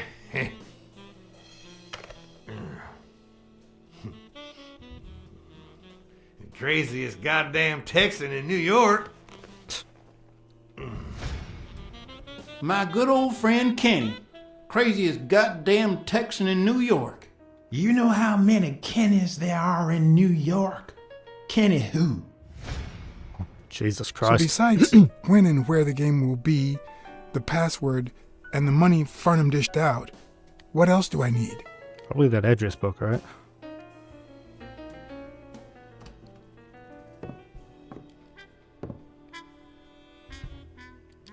Luckily, there was only one Kinney in Farnham's address book, Kinney Eakes, residing at...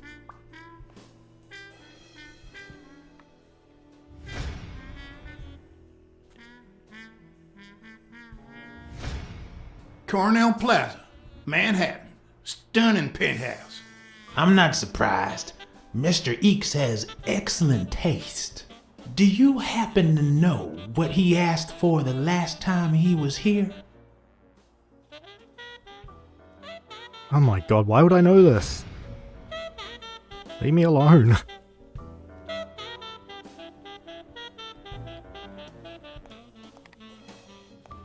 Give me the card.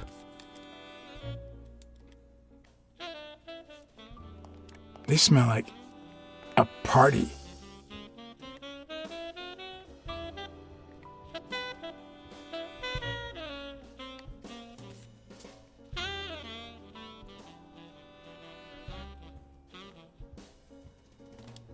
Ding Dong? Interesting name for a town. Shit.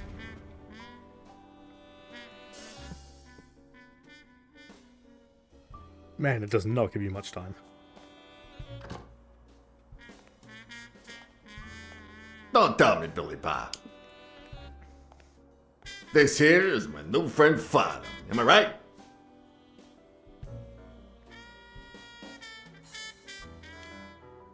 Sure enough, your barber was fixing to give me a shave.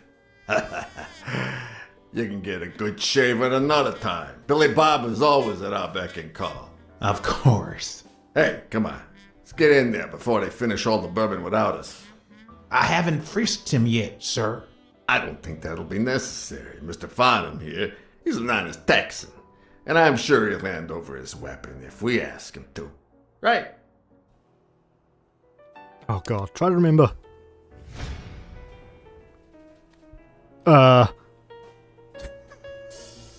He spawned in with the smock. At least it's comforting to know that when Farnham drinks too much, his female companions have less of a hard time. Okay. Well, there's nothing in here, which I already know, so...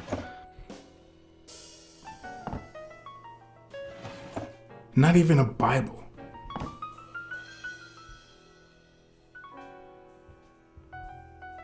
Don't get stuck on things. Now's not the time for it. Ding Dong? Interesting name for a town. Whoops. Are you going to hand over the gun or not? You know what? I'm starting to think that you're not trustworthy. And I hate wasting my time. Yeah, but the bad thing is, it'll be just 3 of us playing tonight. Billy Bob? God damn it. Do I just say I'm not armed?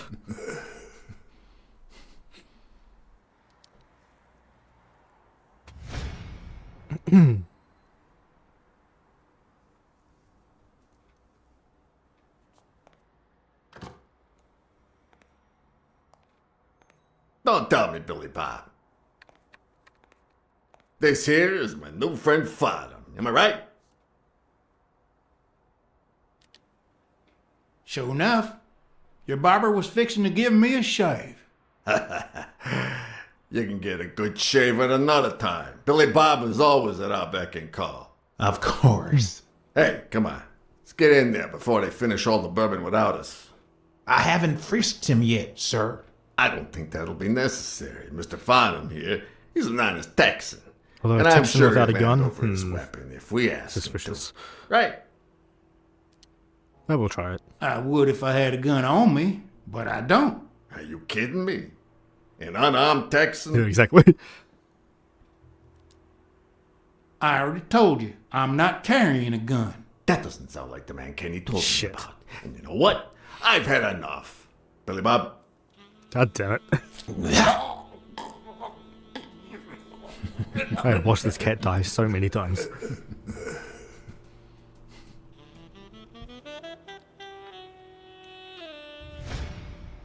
Okay, so I guess I have to try to remember. Where the hell would it be, though? Don't tell me, Billy Bob. This here is my new friend Fodham. Am I right? Mm-hmm. Sure enough, your barber was fixing to give me a shave. You can get a good shave at another time. Billy Bob is always at our beck and call. Of course. Hey, come on. Let's get in there before they finish all the bourbon without us. I haven't frisked him yet, sir. I don't think that'll be necessary. Mr. Farnham here, he's an honest Texan. And I'm sure he'll hand over his weapon if we ask him to. Right? Oh god, where the hell is it?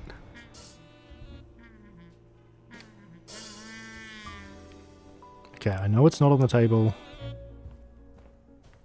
I know it's not in the drawers.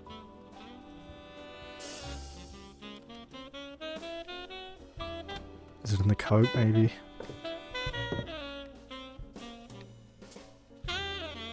Nope. Oh god. Oh no, we're gonna see another death.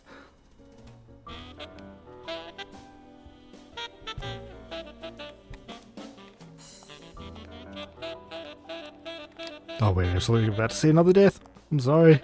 I'm sorry, I'm not good at video games.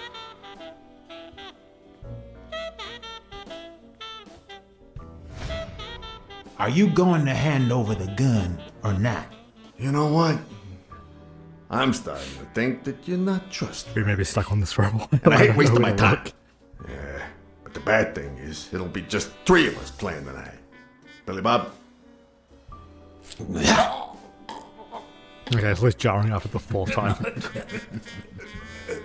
Oh man, I'm good at this. Try again.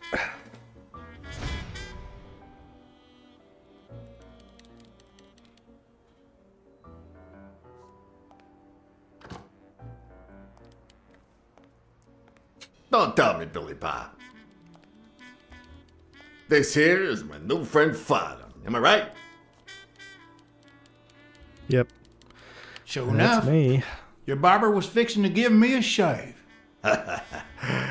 You can get a good shave at another time. Billy Bob is always at our beck and call. Of course. Hey, come on. Let's get in there before they finish all the bourbon without us. I haven't frisked him yet, sir. I don't think that'll be necessary. Mr. Farnham here, he's an honest Texan. And I'm sure he'll hand over his weapon if we ask him to. Where the hell's Right. the gun?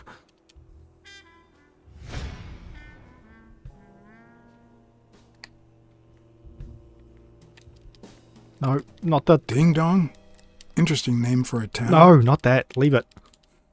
Stop.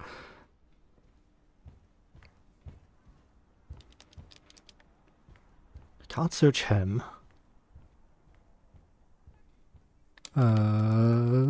Take that.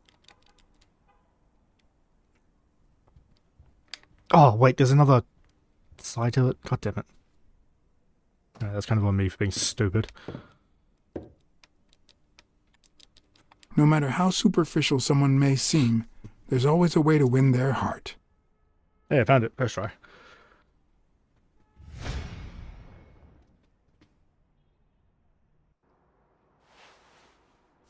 It'll be my pleasure.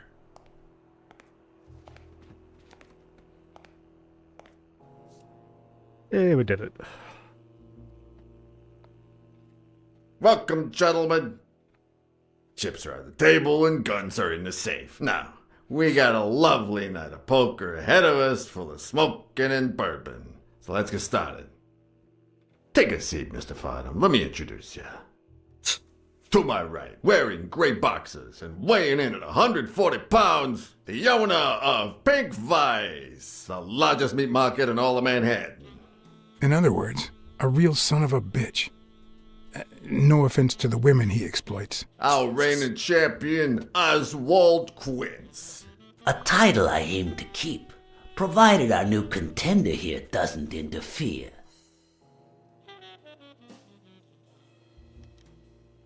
Well, I'll do what I can. Now you got me worried. Never trust a humble player. The truth is that our friend Farnham owns the largest and, I dare say, most entertaining establishment in Texas. Really? So we're colleagues then? Yeah, you wish, Quince. He owns a casino. Damn. And it's not even in Austin or Dallas. It's I know actually this already. in a little town called, what was it? Darn it. I looked it up the other day. Had a funny ring to it. I hate it when this happens. I thought they moved all Texan casinos to Vegas. No. Well, gambling is legal. You mean Ding Dong, Texas? Ding dong! That's it.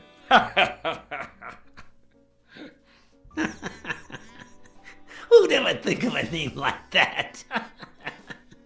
Well, casino or no casino, let's just hope he doesn't keep as many aces up his sleeve as the late Ventimiglia, huh? Amen. To my left, Oops. wearing Sorry. brown boxers and weighing in at 396 pounds, Frank, show some respect, huh? the hospitality tycoon, Polly, no. Tycoon? I just own a small bar with pool tables. Clients drink close to nothing and play even less, but certain business transactions just couldn't happen anywhere else. Damn it, Polly. Why don't I know your last name? Because they took it away from me. You have no idea how good my ex-wife's lawyer is. Women. They even Jesus. take our damn names. Everyone in this game sucks. You're too much, Polly. When you're done sightseeing, why don't you drop by La Iguana for a game of pool, and I'll buy you a drink. But I have to warn you, my clientele isn't crazy about furry fellas such as yourself.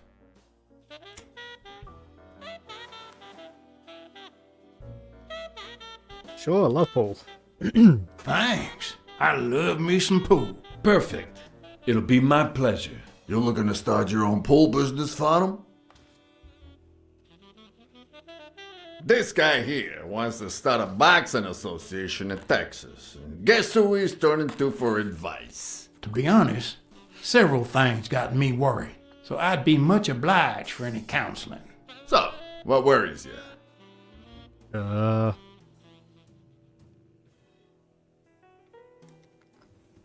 Those there athletes hooking up with each other, like Al Stone and Helen Moore. I see you subscribe to What's News. Yeah, my star boxer, the reigning champion. He's having an affair with America's sweetheart. Hey, I got nothing against those two idiots falling in love. Don't get me wrong, but it's taking a toll on his performance. I don't think he'll lose against Yale, but I'm starting to worry a bit. Billy Bob, bring out the bourbon. We're drying up here. I'll deal with a fresh deck, of course. We respect traditions in this establishment. Poker is as boring as it is simple. All you need to do is read people's faces. And even the worst detective has that trick up his sleeve. You haven't met me. The real issue is knowing what to play for when there's much more than just money at stake.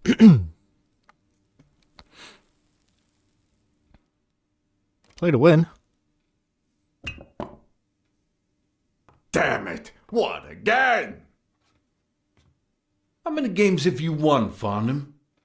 It looks like we got a serious contender. Hey, Quint, you better start unbuckling that championship belt.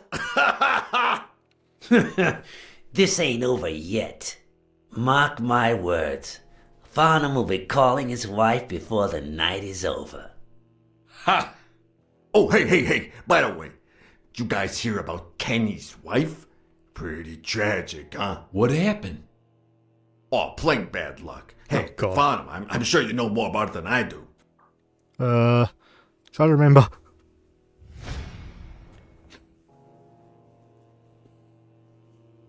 I thought we were done with this. Anyway, Kenny, thanks for fixing the game with Cassidy. God bless you, brother.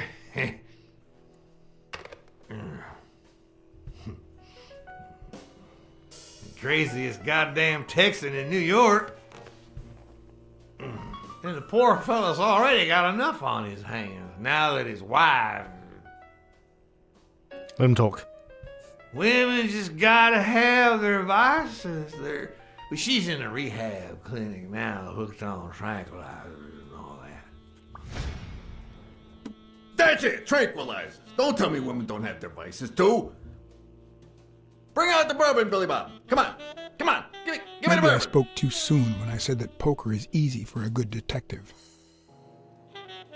Let's just say it's relatively simple. There's always someone ready to surprise you, relatively speaking. Well, I'll be damned. I don't believe this. What happened, Farnham? Beginner's luck doesn't last forever, and that's when the real champ comes in. I hope you're ready to lose it all, my friend. Poor Farnham. Came looking to make big bucks in the city with his boxing, and he's gonna lose it all with poker. I hope your counseling will make up for it. Yeah, so how can I be of help?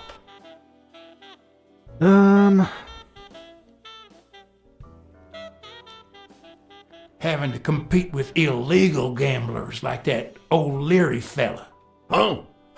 One would almost think that you live in New York, my friend. That son of a bitch killed one of my men and left the poor bastard on my damn porch. This game seems interesting. It is. But he's a It's god very jank, now. though. Ever since the sport got put on TV, people want a fair game, honest boxes, and no shady business. You can't break the law anymore like before. Nowadays, they gotta bribe those big network executives to negotiate for broadcasting rights. I am enjoying it. Rebel coaches. Rebel coaches like Joe Dunn. Oh, I see you done your homework. That bastard wouldn't accept the most basic rules. For example, banning boxers from official competitions when the managers don't belong to my association. Hey, don't get me wrong, I'm sorry for his death. But if they ever find the murderer, I'd be glad to pay his lawyer fees. Come on, let's steal another hand before Quince accuses us of trying to break his winning streak. Ain't gonna happen. Gentlemen, I suggest you never tell your sons about this game, unless you want to lose their respect. Wait, you mean our sons actually respect us? I hear you. There's no way to set boys straight these days. They don't even respond to a good old beating.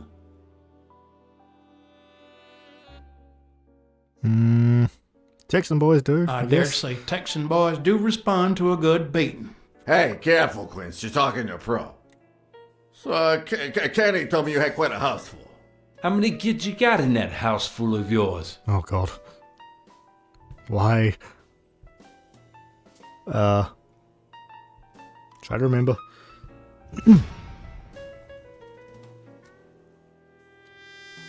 No, that son of a bitch was about to choke on his own vomit. If I'd been a communist, perhaps the vision of a millionaire choking on his own vomit would have made my day. Even so, I doubt I could have just stood there and watched him die. Oh, shit. Unfortunately, I didn't break a sweat trying to save him. I didn't realize it was going to be a quick time event. Oh, man. Okay. Try it again. Run it from the top. How many kids you got in that house full of yours? Please.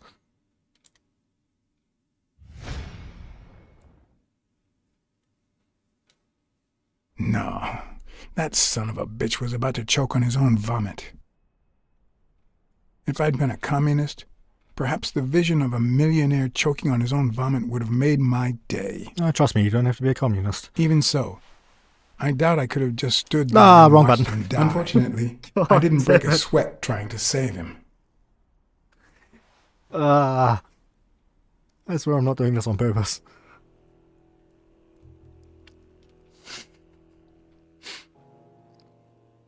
How many kids you got in that house full of yours? Right, third time's the charm. We got this. Okay, it's B. No, that son of a bitch was about to choke on his own vomit. If I'd been a communist, perhaps the vision of a millionaire choking on his own vomit would have made my day. Even so, I doubt I could have just stood there Here we and go, watched him this die. time. No, deserving or not, the man would live. Yeah, he got drunk. Well, we got him drunk. Because we were impersonating him.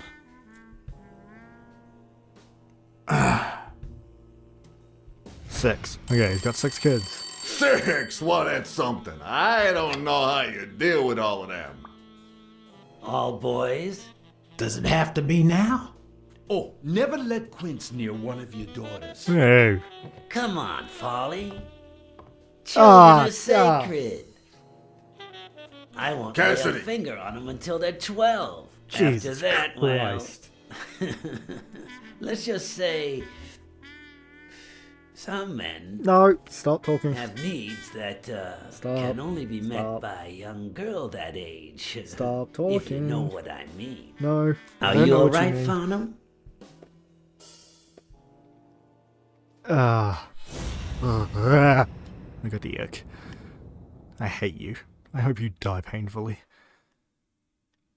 There goes your winning streak, you sick bastard. Rat him out. Sooner or later, the police are gonna bust your ass. Quince. What the hell are you talking about?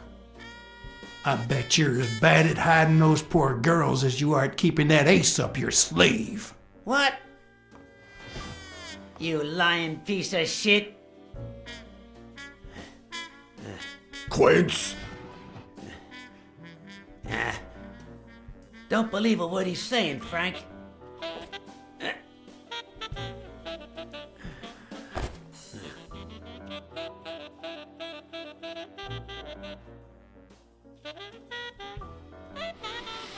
Shoot him. Don't you dare call me Frank. Billy Bob. Shoot him. Shoot him in the face. Very hard, please. It's 500 more. Huh. For washing up. It's a deal. Do it. Thank you. Much better. And good call, Farnham. I owe you one. Please, take that flying scumbag's tokens. And mine too, if you want them. I'm feeling generous. Hey, turns out the governor accepted my suggestion to let Bobby Yell out of prison on the day of the fight. Hey, this is turning out to be the perfect night. If you decide to go ahead with your new venture, call me, Farnham. Your behavior at last night's game was utterly insulting. Never contact me again or I'll put an end to your pathetic life. If our common acquaintance should ask you about your business endeavors, tell him that boxing is too violent for you. Signed, Frank Cassidy.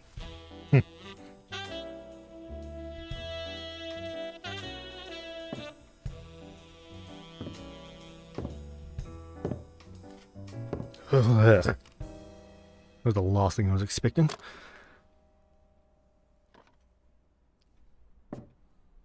My own tracks would be covered the following morning when Cassidy read this note from Farnham. Dear Mr. Cassidy, although I'm grateful for your kind help, last night's game made me realize that boxing is just too violent for a peaceful Texan like myself. I have decided to invest elsewhere. Yours sincerely, Howard M. Farnham II. Damn Texans.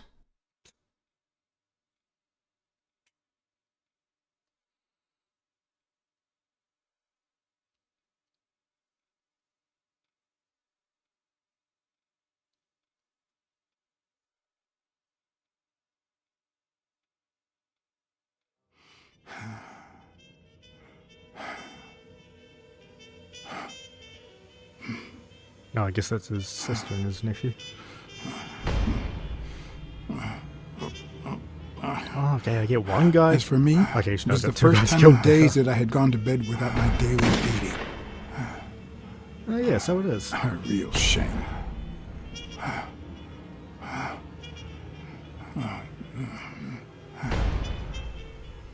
Nothing like a bruised body to help you to sleep like a baby.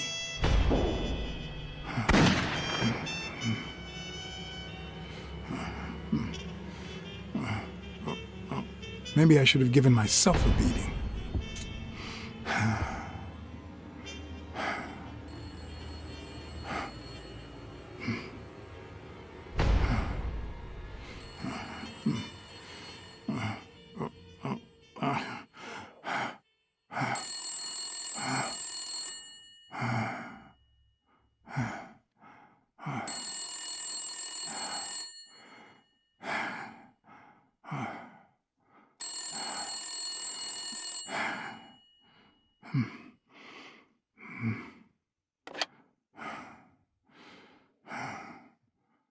Blacksad. Finally, I need you at the gym now, please.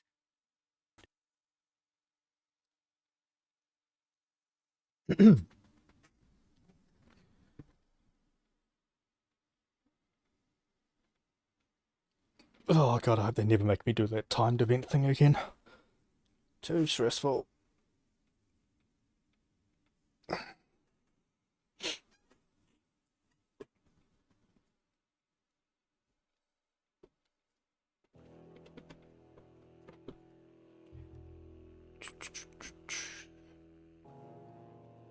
It was like this when I got here. You touch anything? Did you touch or move anything in here? Only the phone. Good. Calm down. I'll take care of this. Had you already finished looking through these papers? I wish. Well, I guess you'll enjoy sorting all this again. Can I ask her questions? Hi. No, you don't want to talk? Fair enough. Alright. Oh.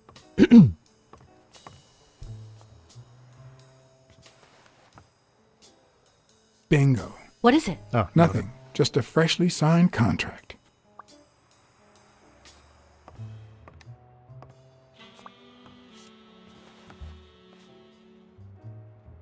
What are you doing? Do you like sardines? Excuse me? Do you like sardines? Ugh. I don't even want to know what. Oh, okay, it was a tissue. Alright.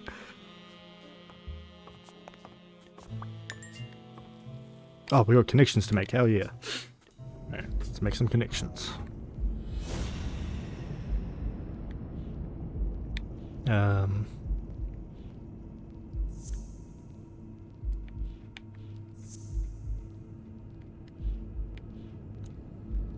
Larry's threatening stone by running malls.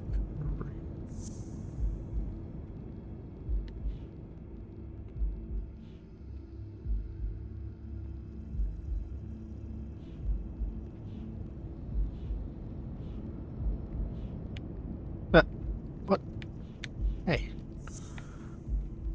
Oh, there's a timer on it. Yeah, never noticed that before. Nailed it. That cunning son of a bitch. O'Leary threatened Stone with ruining Moore's career so that he'll take a dive against Yale. Nice. How's it going? Leary used more than manipulate stone. Yep. Figured that out by myself. Thank you very much. Alright. What else we got?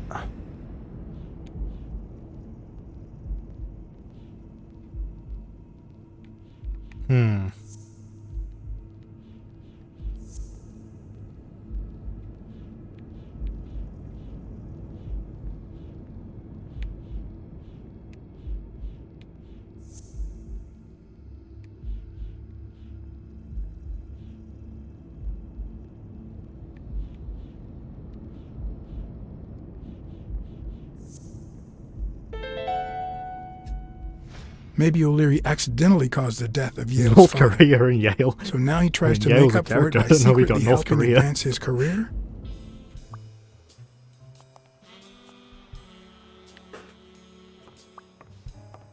And he caused the death of Yale's father, yeah. I don't know where we got the North Korea part from. But yes, Yale is a character.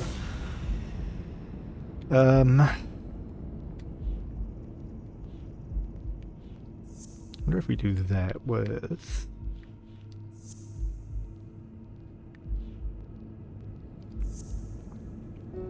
Nope.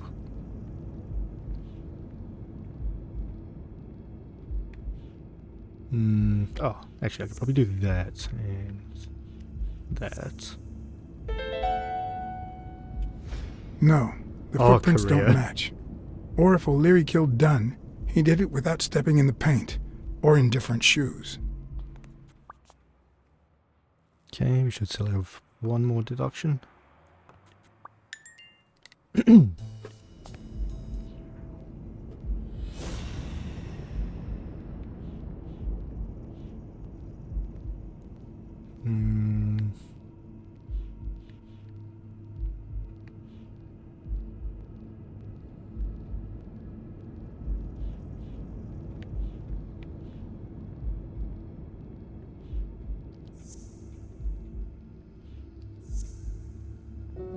No.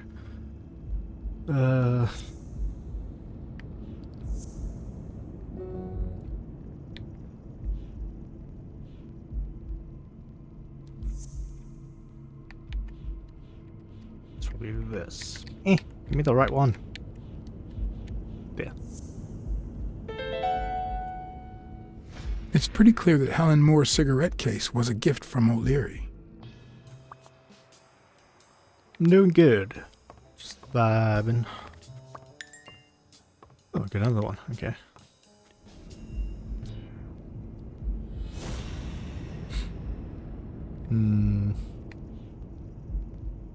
Still in love, and she's... Yeah. If she's still in love, why does she claim she hates him? What is she hiding? The fact that she's still working for him? Well, she's seducing Stone on his behalf. Oh, Helldivers come on Xbox? Nice. I still haven't actually played it on PC. Heard good things though. Business. Nope. Okay, money. Not that I suspected otherwise, but it's obvious they weren't looking for money. Looks like the burglar isn't interested in bureaucracy. Did they take anything? No, although... The gun. Oh, yeah, did you get your gun back? When you went in the hospital room to get your purse, did you get the gun as well? Yes. Isn't it there? I put it back. I'd rather not go through that again. She's got no real reason to lie. That's too bad. It looks like they took it. First time a modern PlayStation exclusive has made it to Switch. Oh yeah, I guess it makes... No, made the Switch, sorry. Yeah. True, because Xbox is more open to putting their games on pretty much everything now. Sony less so. Although they do tend to put a lot of their first party IP on PC now, which is nice. After like delayed windows, of course.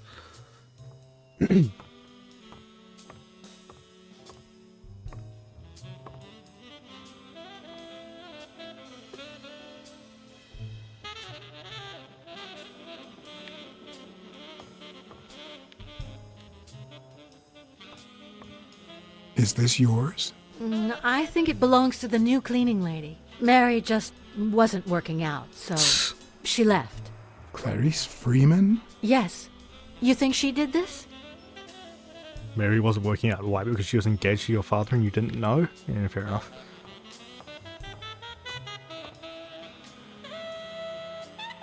Stop getting stuck on things. Wait, can I like not go downstairs?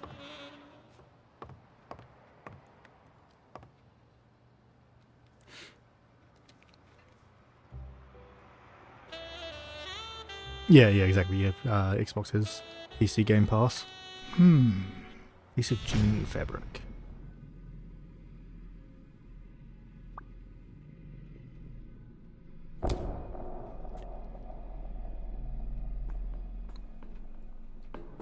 Oh, she's been chased.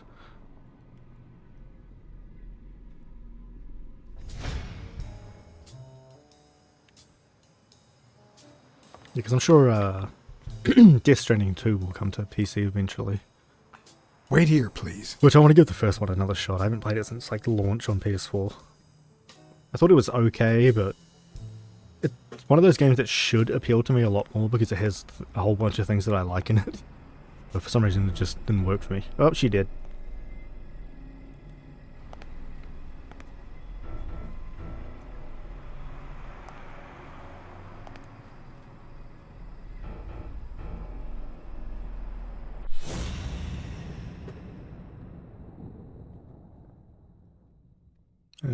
Alright, what do we got?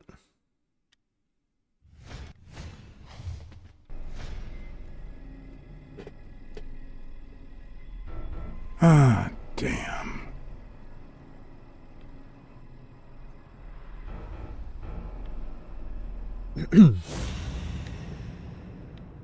Oh, we still haven't met the racist guy. I can just picture her saying, "Honey, I found a job. We're finally gonna make ends meet." Jesus. Death Stranding was too surrealist. Yeah, I think that might have been my problem with it too. Because in theory, it should very much be my kind of game. Because it's, one, directed by Kojima, and I'm obviously a huge Metal Gear fan. It has Norman Reedus and Mads Mikkelsen, who I think are awesome. And Guillermo del Toro helped with like a lot of the creature design and stuff. So like all those things should appeal to me, but for some reason it just didn't land. But I do want to give it another fair chance at some point. Could be a knife wound. The murder was brutal. We got.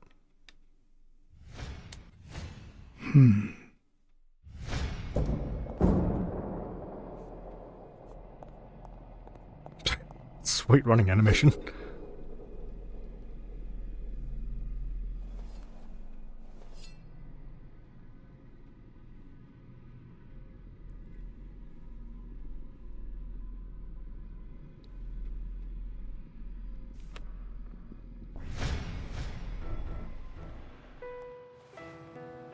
Oh, you shouldn't have come up here.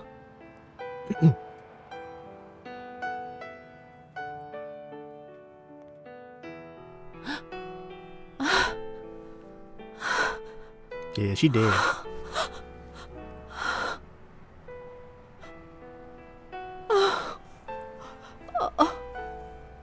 I want you to call the police, Sonia, and then go straight to a friend's house. Don't even think about going home, and definitely don't come back here. I'm staying at a friend's house. I haven't even set foot in my father's place yet.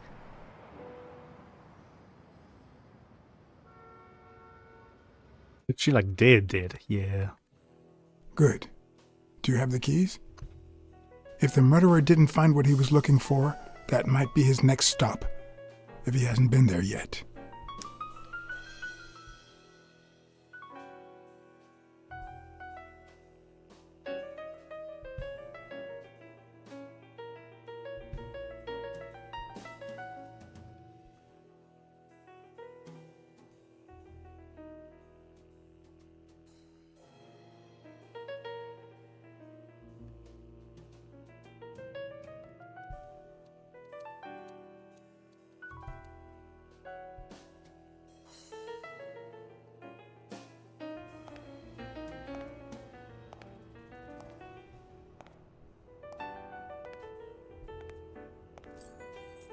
For once I had the keys to the place, which meant I wouldn't have to use my lockpicks or...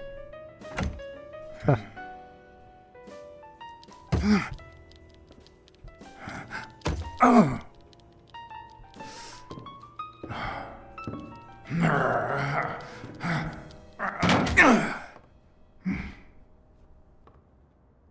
Oh, good luck once. Thanks for stopping by, appreciate it. 6 a.m. for work. Ugh. On a Saturday too.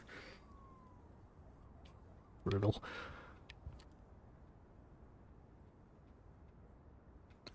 It's not at all what I wanted. I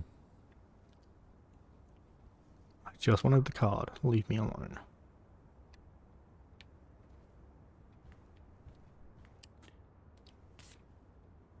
See ya. Yeah, I don't even know what the hell kind of animal that was. Saxophone. It's hard to believe that a pair of boxing fists could play something like this, although I'm sure he had the lungs for it.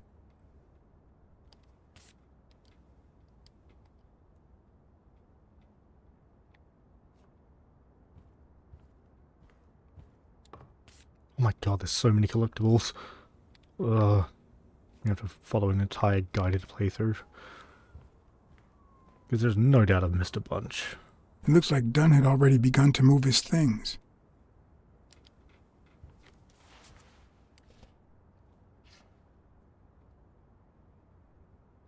Dunn? Thorpe? No idea. And these two. They look familiar. Do they? Have I met a monkey?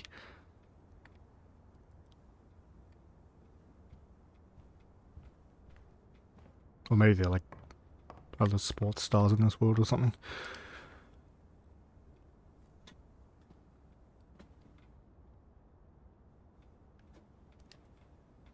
I seem to recall Fitz Randolph being a boxer, but who knows? Love that movie poster. Like, the art and stuff's really cool in this game. What you got in your fridge?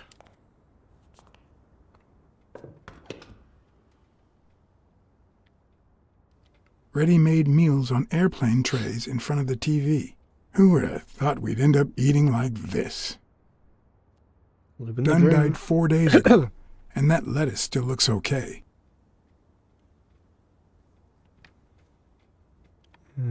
Okay, that's that. Wasn't there a card? Yes. Card. Card, please. There it is.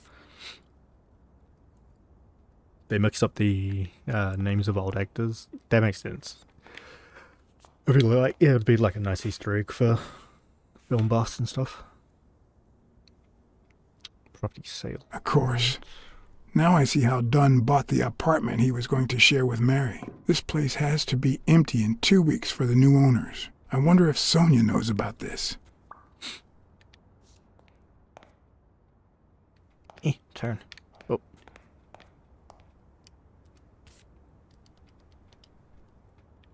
Sardines? Oh my god. Sardines. It's been open for a few hours. Okay, so someone who really likes sardines is the thief. Good to know.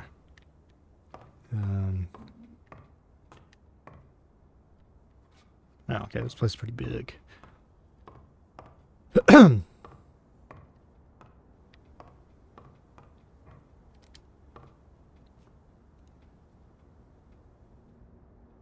Is this how he got in? I mean, I assume there's probably a fire escape, so yes.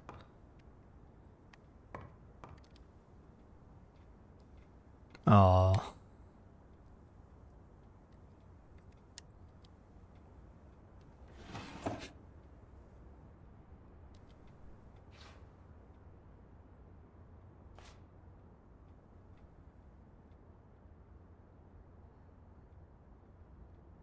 Place where... place where her love was born, okay.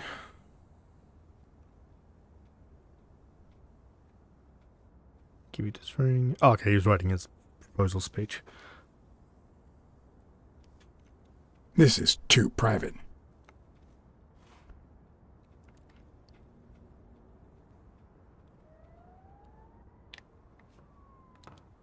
Oh, what's that? You still looked at her every morning? So many years later, with a new love? Maybe we don't need to forget. Maybe pain just transforms into, I don't know, something.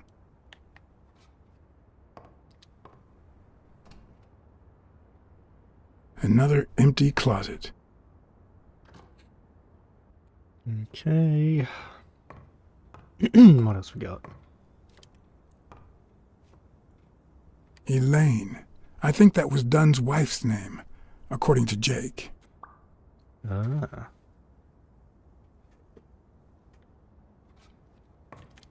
Oops, that's the painting again. Stop. No. Yeah. Anyone pooping in here? Wow.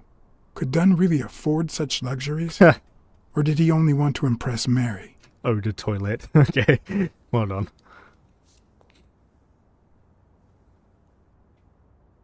Masculinity starts at work. Okay. Anything else?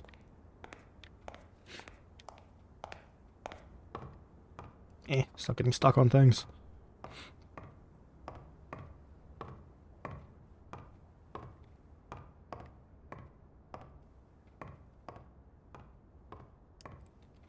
Could this be the origin of Sonia's interest in business management?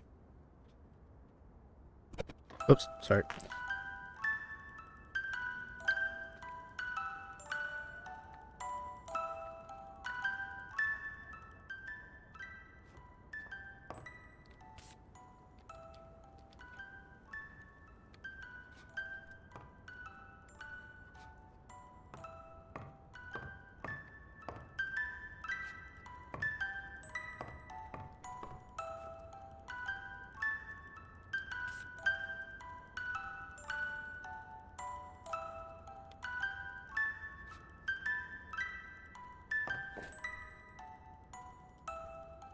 What's this doing here?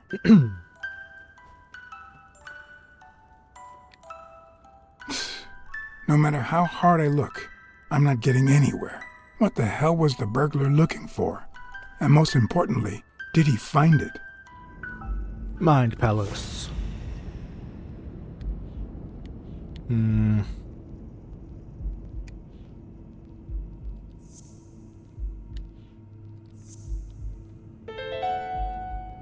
He likes It's sardines. pretty clear that the burglar came by the house before heading to the gym, which means he probably didn't find what he was looking for in here. I need to talk with Sonia, and maybe with her uncle Tim.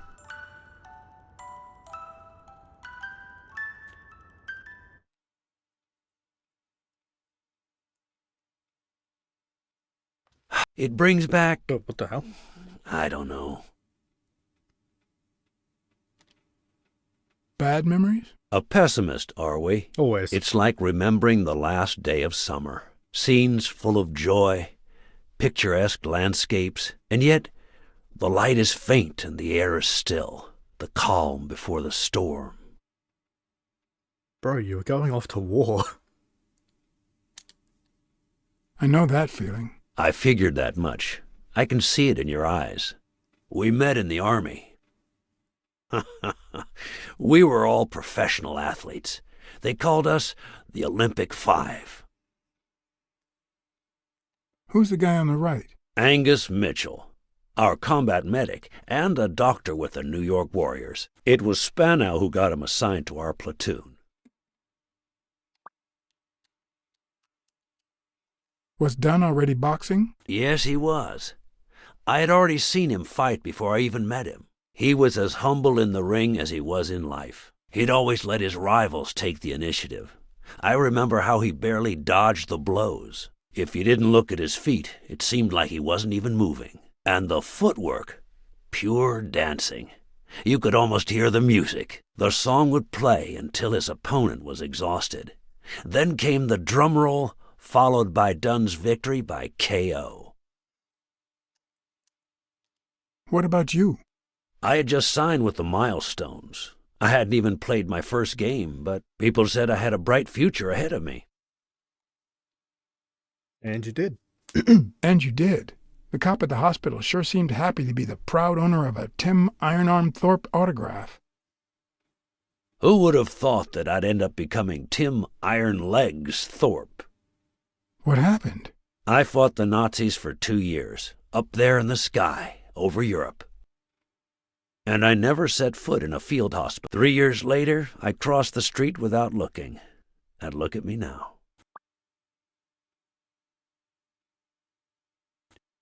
Was that thing mentioned earlier about a hit and run? With that guy who got killed. Who's the guy on the left? Ah, Viktor Sukovsky, the athlete. You've probably heard of his medals. Hey, isn't that Craig Spano? The guy on the Morley's billboards? Yes, indeed. Our captain. He was the oldest, after all, and star of the New York Warriors. Yeah, it seems like you got hit by a car. He was an orphan, you know. But he loved the sport so much that he said baseball was his family. He was the one who had Mitchell assigned to our platoon.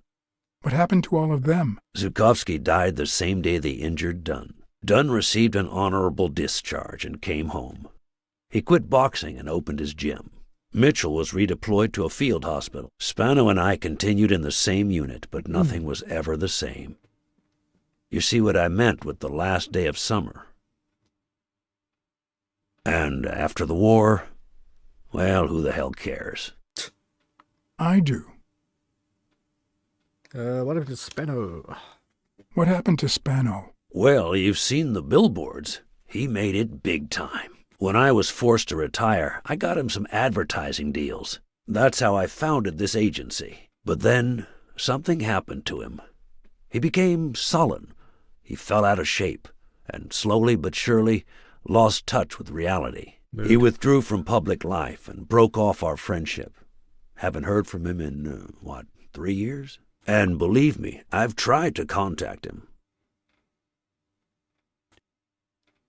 What happened to the other guy? What happened to Mitchell after the war? Mitchell? Who knows? We lost touch. I hope he's doing well. I think I saw Mitchell not too long ago, but I can't remember where. Seriously?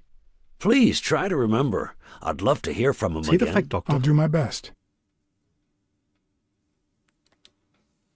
You think Spano might have been involved in Dunn's death? Spano? No way. He and Dunn were always... Well, Spano's changed so much that it's hard to say. Allow me to double your wage. You have to find the murderer. Maybe Dunn stayed in touch with Mitchell or Spano. Maybe even with both. But he never told me anything. Maybe Sonia knows. I doubt it. But that's not the only question I've got for her. May I?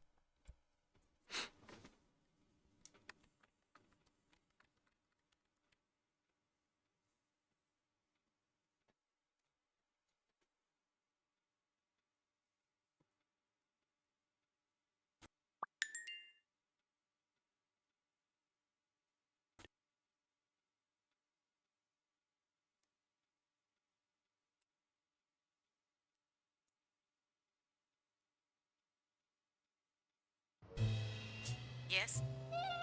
Sonia? No, she's not here. Who's calling? Where is she?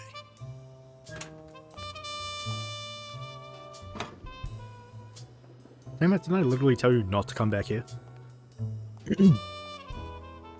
For sure.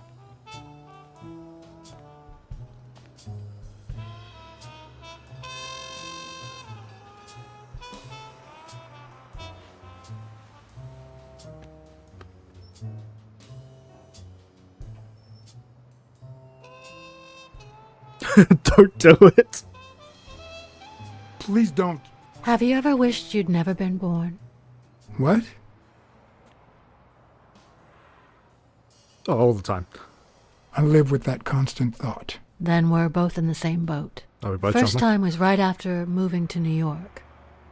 I hated my mother. She was the reason we moved from the countryside and the smell of freshly mowed grass to this dirty city and the smell of medicine. Her medicine. The second time was after she died. I hated myself for having hated her before, for not having loved her enough. The third time was when my father shut himself off. I hated him for that, for abandoning me, for giving in to the booze. Now he's dead, so take a guess. You hate yourself for having hated him. Yes, but that's not the worst of it. The problem is I don't know how to live without hating him. Over the last few years, everything I've done was meant to push my father far away. To avoid being like him. To avoid making his same mistakes. Without him, I just don't know who I am. And you won't even let me hate Bobby, which might actually help me. The people you hate wind up dead. The more you hate, the worse you feel. You think I don't know that? I need someone to blame. Your advice didn't help. Yeah, no shit. Without that someone, I have only myself to hate.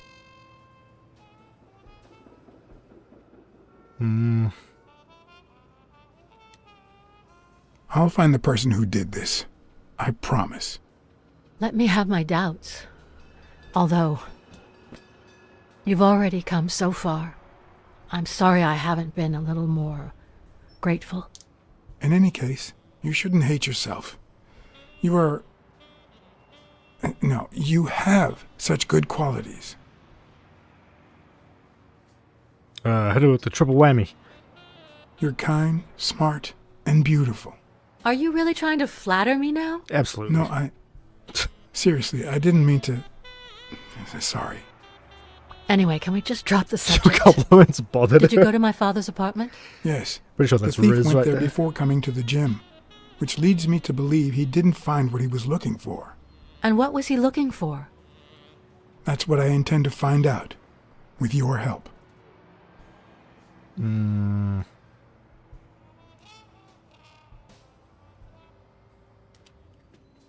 I saw your old room.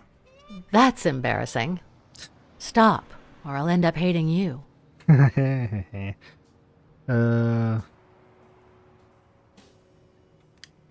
Baseball glove. I found a baseball glove with Spano's autograph in your room. Oh, I've never seen it. My father must have put it there, although I don't remember him having a signed glove. I'm also a fan of Frank Papalia. Oh, yeah, the poster. I only liked him because my father thought he was too modern. Music box. It's odd that there are practically no toys or memories of your childhood in the room, except for a small music box. That box? It might just be my last happy memory.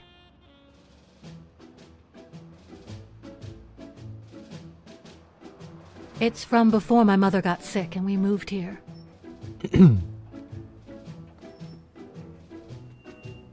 I loved reading stories about pirates. So my father drew a treasure map for me. I searched the whole house, one clue at a time.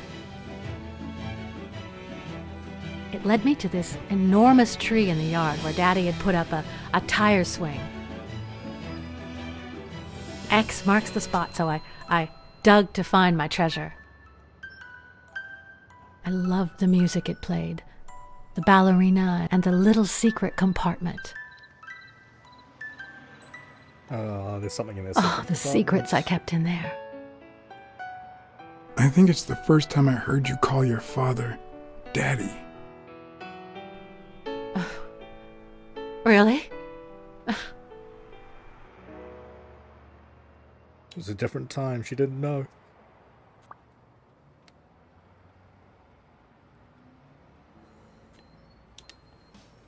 Did the abacus inspire you to dabble in finances?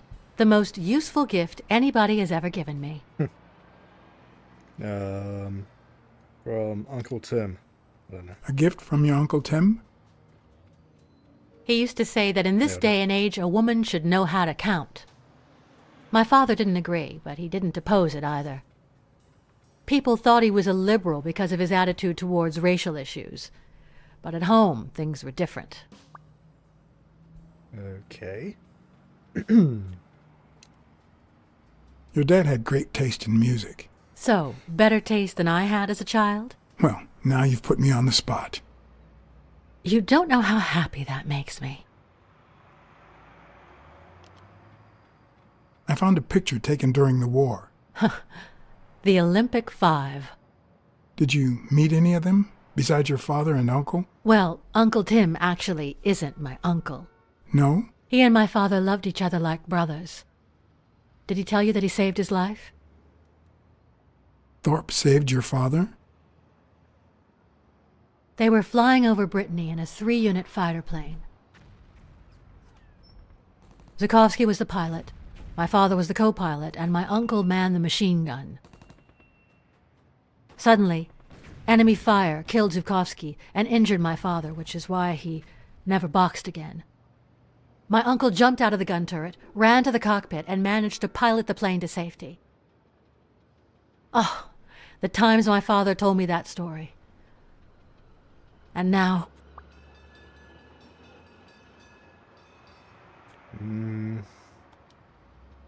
Did you ever meet Spano? What can you tell me about him? I think I saw him once, but I was just a little girl. I think my uncle turned him into a star. That was a long time ago.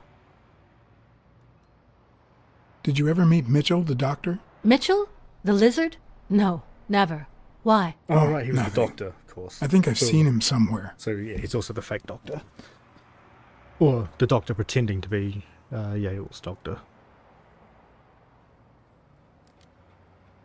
Your father sold his apartment. The new owners move in 2 weeks. What? I'm sorry. I think he used the money to buy a new place with Mary Purnell. You'll have to talk to her sooner or later. Yes. I guess I owe it to my father in spite of it all. You cold? Are you cold? A little. Maybe I should go. Anyway. Thanks for the company.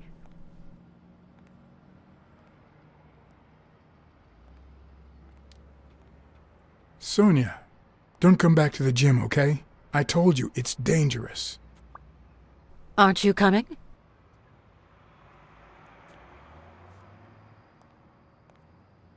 I knew I was looking at a solution, but what exactly needed solving?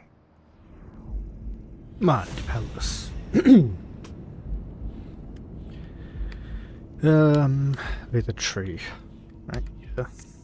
Because the mother painted it too.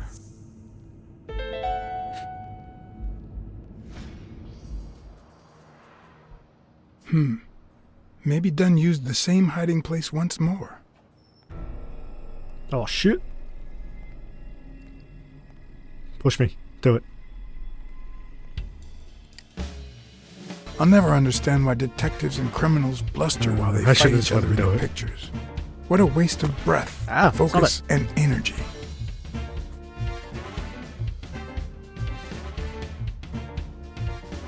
Hey, don't cats land on their feet, you'll be fine. Oh, thanks.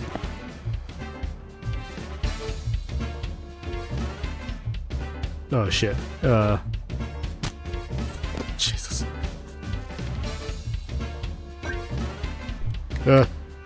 It's not the lack of credibility in the screenplay that bothers me.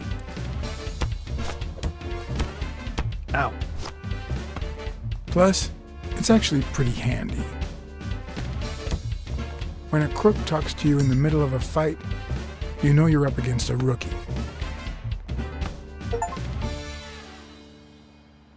Let him fall. See, he's fine.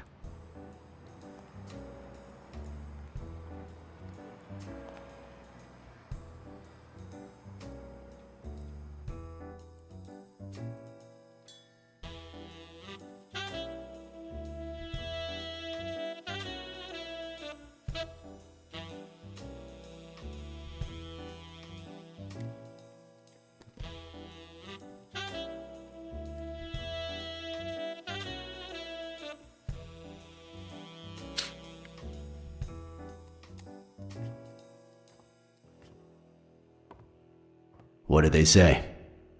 Nothing serious. I lost another one of my 9 lives. Oh, this hurts. Got many left? I'm in the red.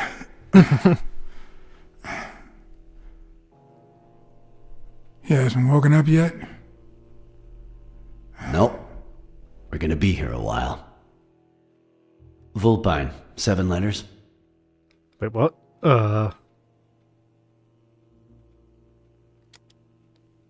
Devious? You think that's the same thing? I don't know. Sounds a bit off to me. You put me on the spot. I wasn't expecting... let's get a look at this guy. Or, I guess, more specifically, a sniff of him.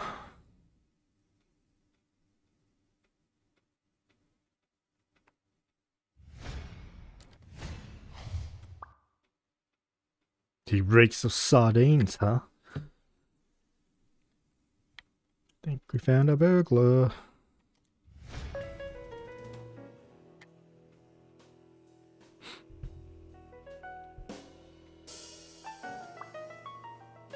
Relatively small shoes. Okay, okay. He's got dainty little feet. He ripped his pants. Good to know.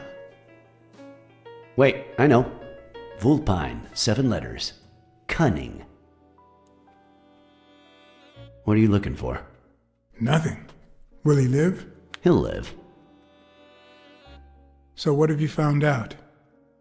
Randall Lee.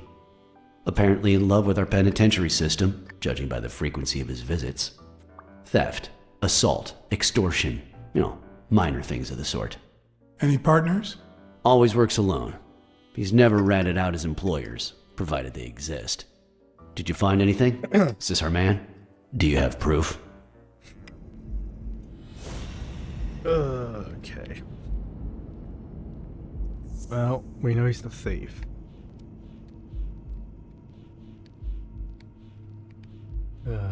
Where's the sardines?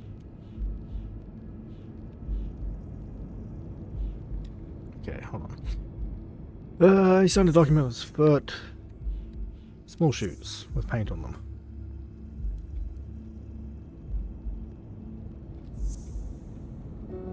Oops.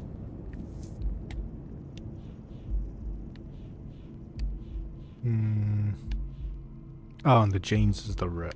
Okay. Small shoes.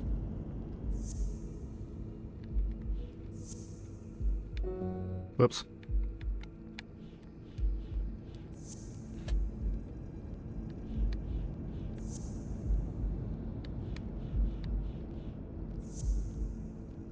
Nope. Okay. I guess we will start with this then.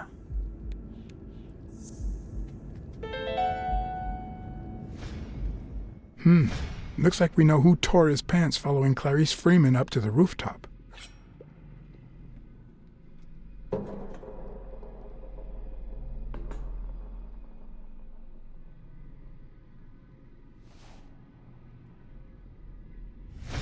His pants have a tear in them.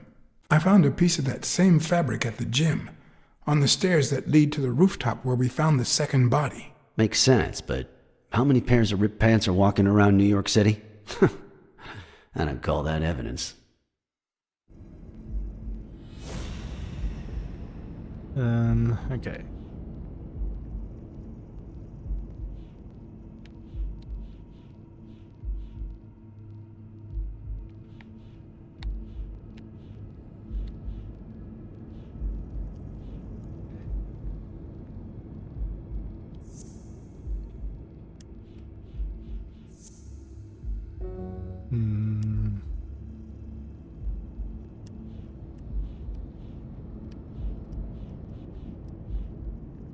Oh, the smelly gym burglar. Okay.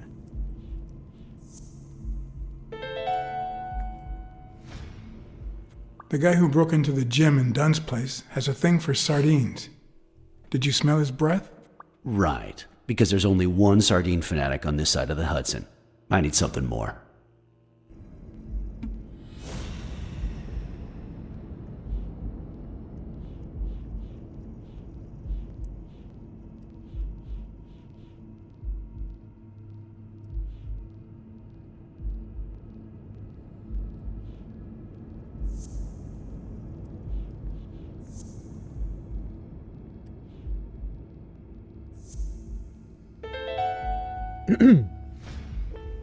I saw footprints from those very same shoes next to both the Jim murders. Unless you're telling me that shoe is a limited edition, I'm gonna need something else. Oh boy. Busting my balls.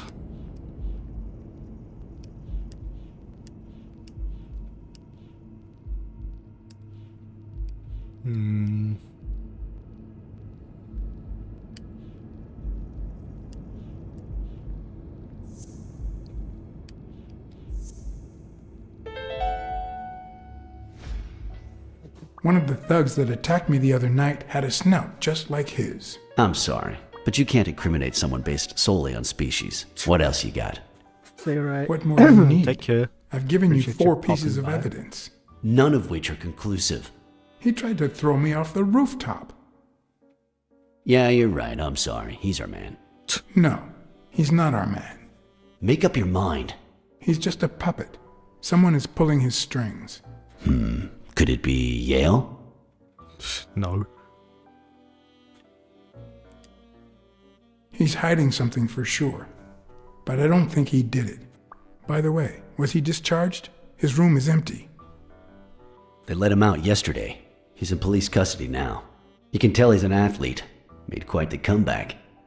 Anyone else would have taken 10 times as long. Anyway, he better be fine. You know they've ordered me to escort him to Madison Square Garden on the day of the fight. So I heard. Yeah, I heard something of the sort. What have you heard? Frank Cassidy. He's friends with the governor. You don't say. I guess I shouldn't be surprised. Okay. Oh, hey, what's up?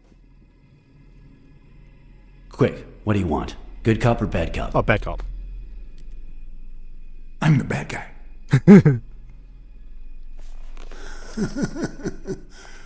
Good thing someone took out the trash.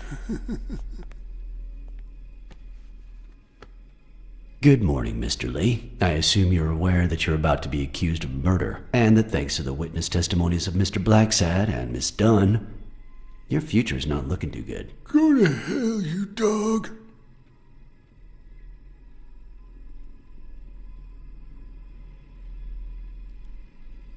I swear that if I catch you outside, you'll wish you were in hell. Blacksad, stay out of this. Remember who's the cop here. Maybe we can offer you a deal. We know someone hired you to kill Joe Dunn and Clarice Freeman. What do you have to say? I'll call your bluff. You ain't got nothing.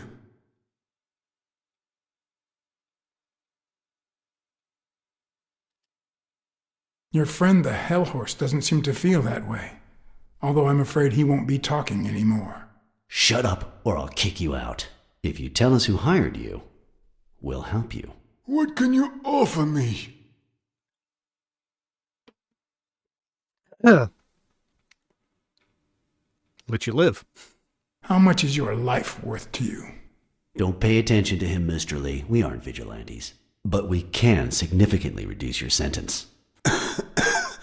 That's a start. Play bad but cop it's not good convincingly, Helen. enough. I want in on the witness protection program. New city, new job, new identity. And a clean police record. That's the only way I'll talk. Meanwhile, I want police protection 24/7. I'm afraid that... Holy shit! Watch out!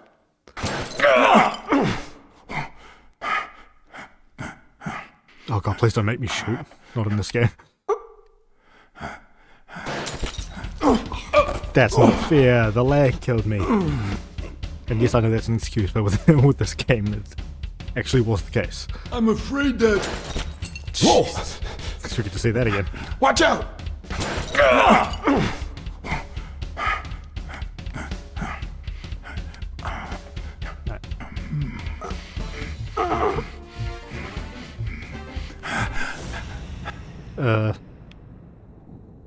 Oh god. There he is.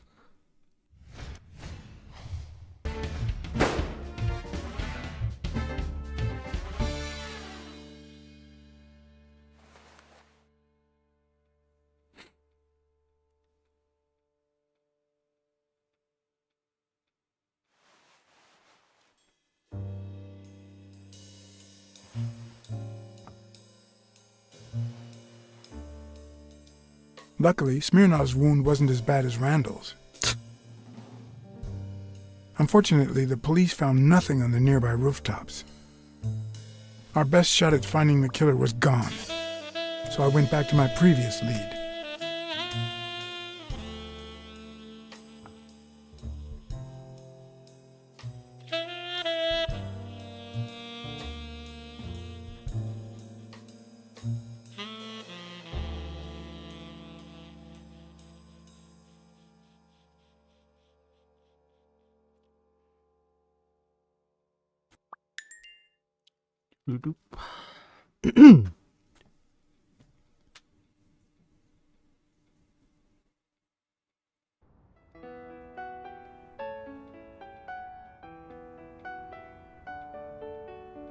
It's from before my mother got sick and we moved here. I loved reading stories about pirates, so my father drew a treasure map for me. I searched the whole house, one clue at a time. It led me to this enormous tree in the yard where Daddy had put up a tire swing.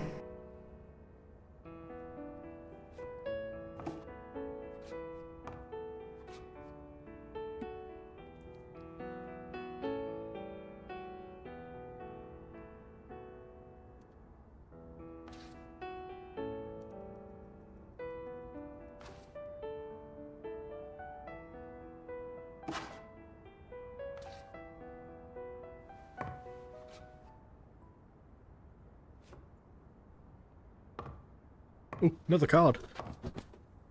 I get excited about collectibles. Bing bang! Hello, Smirnoff What the- residence. You're dead! No, I got you with my lasso! Oh my god. Can you quiet down, kids? Dunn got killed for stirring the hornet's nest. And you confessed your crime! Kids, please. He'd been investigating athletes for months, including Helen Moore and Al Stone, among others. Dunn's notes aren't all that clear, and I'm not sure what he was after. But I'd say we're facing a widespread corruption case. Well, if you're right, that could be some dangerous evidence. Bring it here ASAP. Sure, but there's something important that I need to finish first.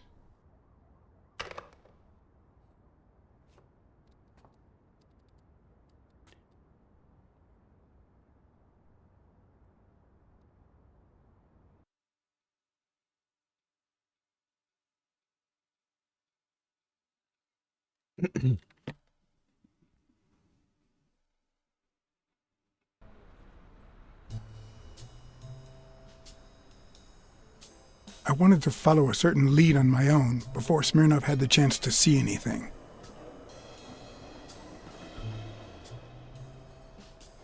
Alright, I'm gonna take a quick BRB. Actually, we'll check out the Blacksad stuff first.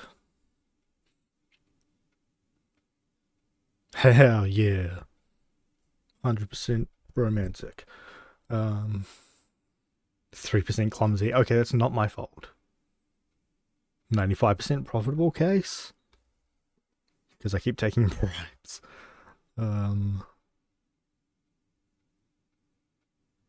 Okay. Alright. BRB.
Okay. Alright. Oh god, him again. According to his notebook, Dunn had seen Craig Spano at Sam's Diner just 4 days before his death.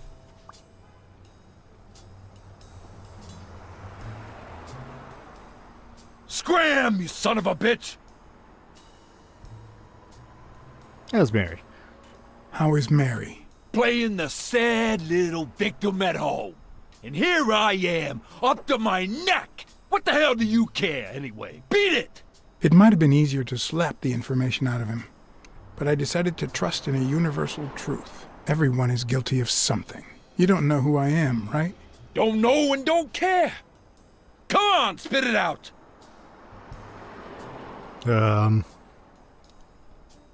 I'm John H. Blackmore, from the Consumer Protection Office. Oh, yeah, right. There are some real freaks around here, so I have to be firm, you know? Have you eaten? Dinner's on the house.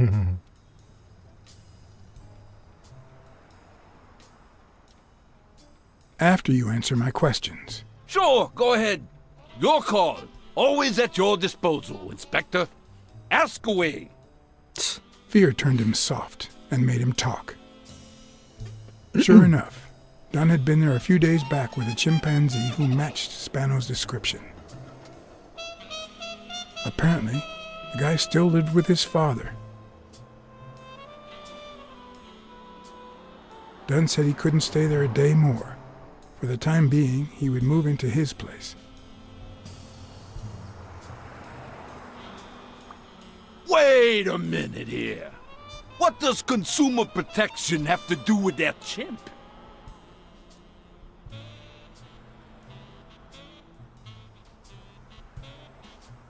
The chimp died of food poisoning.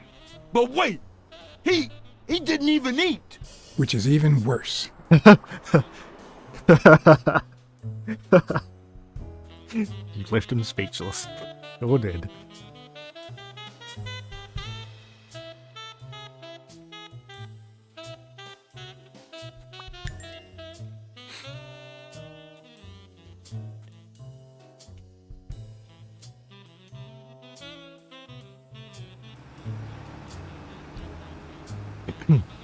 Dunn had taken Spano to his place. I wanted to believe that when Randall Lee broke into the apartment, Spano fled to his former address. But where could that be? Oh, which is why the glove was there. Okay, deductions. Probably not that, but...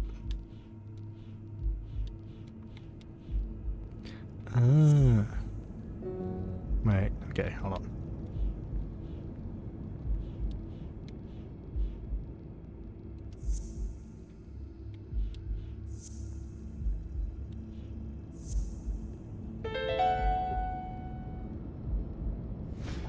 I gotcha.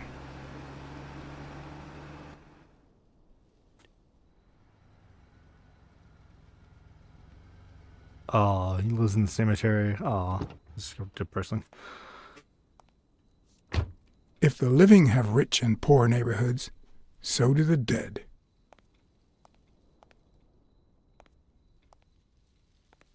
In the mid-19th century, Greenwood became the resting place to the city's most distinguished citizens. Thinkers, scientists, writers, inventors, artists, businessmen, politicians, police officers, thieves, pimps, and murderers. I'm at least two of those things.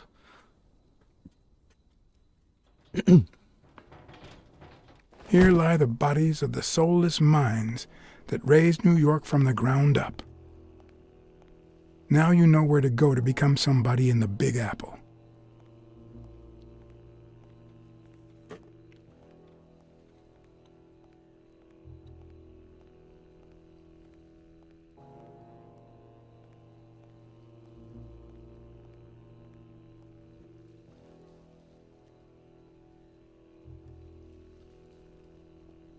He's gonna be in the tree. He's probably gonna be in the tree. Oh, I see a card.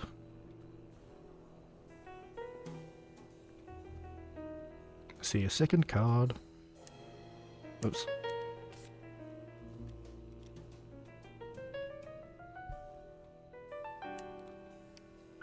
A Celtic cross. Supposedly, the ring keeps the devil at bay by reflecting the sunlight. Really handy at this time of the day.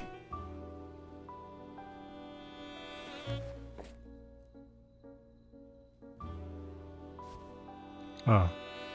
Okay, I just stole that, but okay.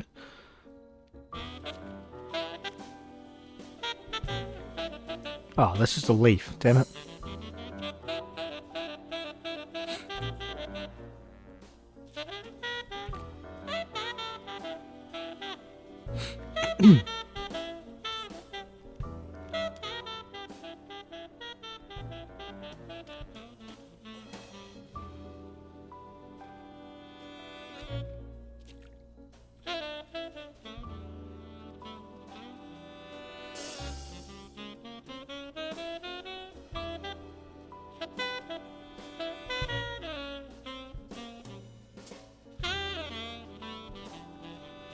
I'm going to guess it's the giant baseball one.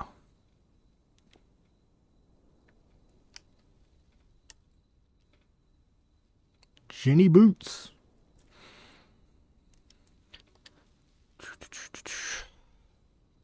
Damn, she was ancient. According to the book I found at Dunn's place, fans of the sport leave baseballs on Bradwick's tomb to pay their respects. It's strange that I don't see any.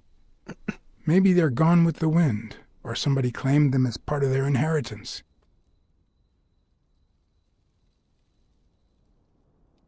Oh, so that's why I took the baseball from the other one.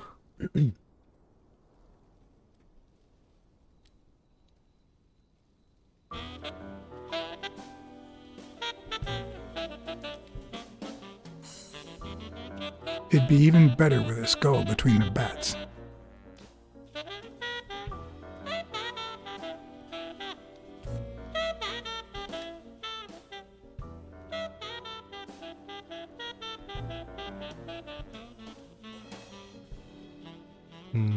Okay, nothing else. Oh. Oh, do I have to find... The 4 bases guarding their father.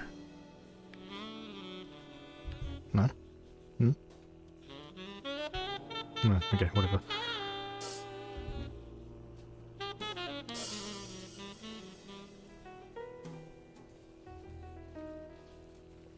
Still hot. Oh, what a waste. I'm guessing our monkey fringe is in the tree. If this had been here over 30 minutes, it'd be covered in ants. Yeah, isn't that the thing he's like the sponsor for too?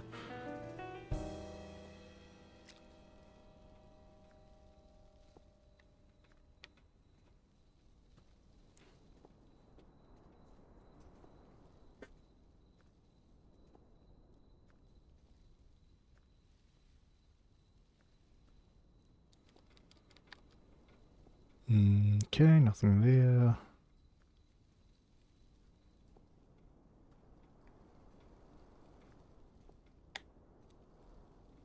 I've never trusted angels. When they fall... They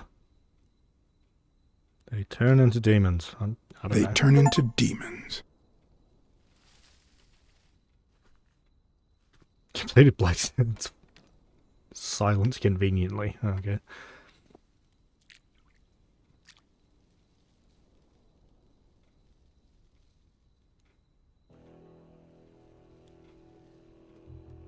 Oh no, there's another card. Let me get it.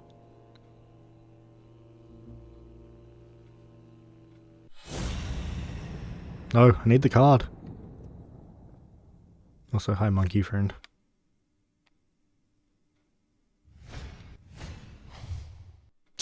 Good hiding spot.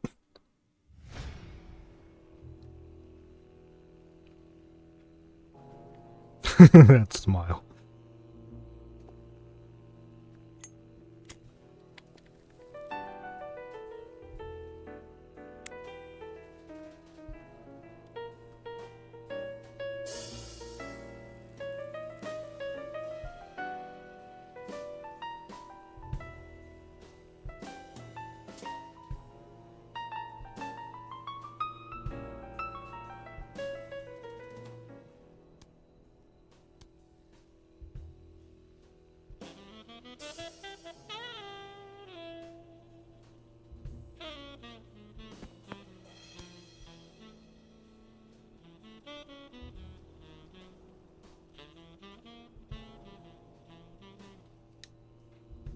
I found a baseball glove at Joe Dunn's place. A glove signed by a great star. I couldn't believe my luck. I've always been a New York Warriors fan, although to be honest, they're not what they used to be. Yep, they just haven't been the same without Craig Spano. I'm investigating a case of sports corruption. I think a considerable amount of athletes are involved, both current celebrities and former stars.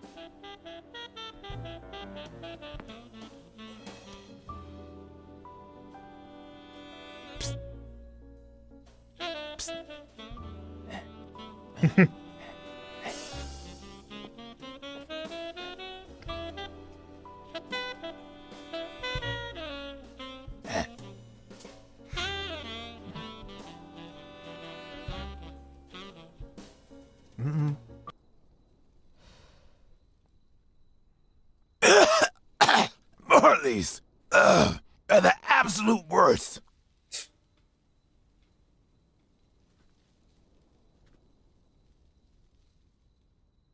I don't know why the music cut out. Well, with this game, it does not surprise me.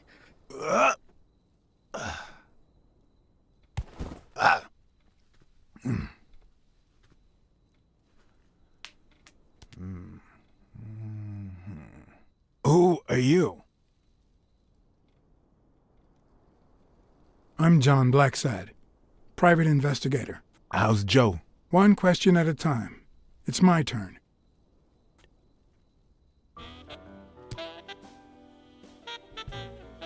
Your turn.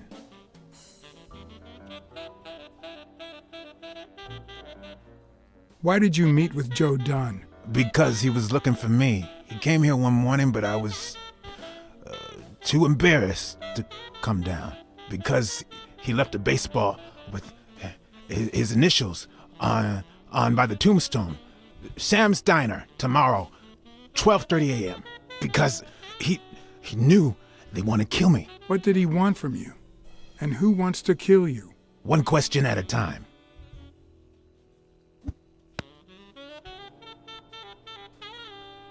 How's Joe? What would happen if I told him the truth? Would he lose it? Could I take that chance? Yeah, tell him the truth. Joe Dunn is dead. Murdered. I told you, Joe. How did it happen? One question at a time. One question at a time. My turn.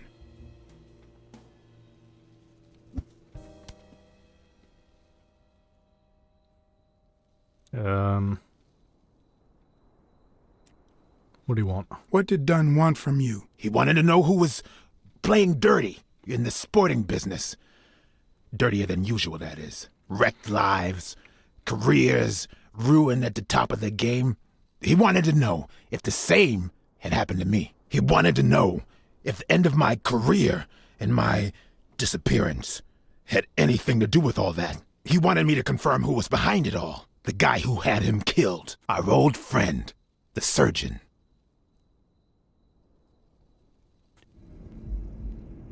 I knew it. The surgeon.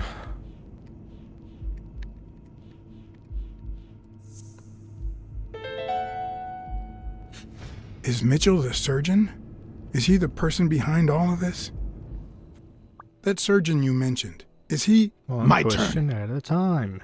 Yeah. I don't like how he keeps backing up. I want to know why I should trust you.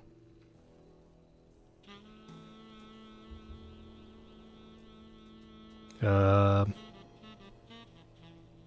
God. Do it for Dunn. Do it for Joe Dunn, our common friend. It's my turn.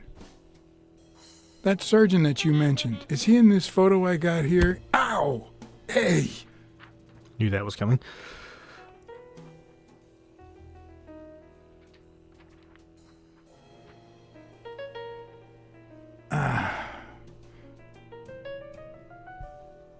Hey, that toss was... Huh?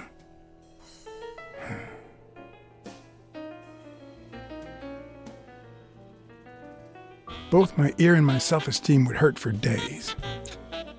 But at least I had a new lead to follow, the surgeon.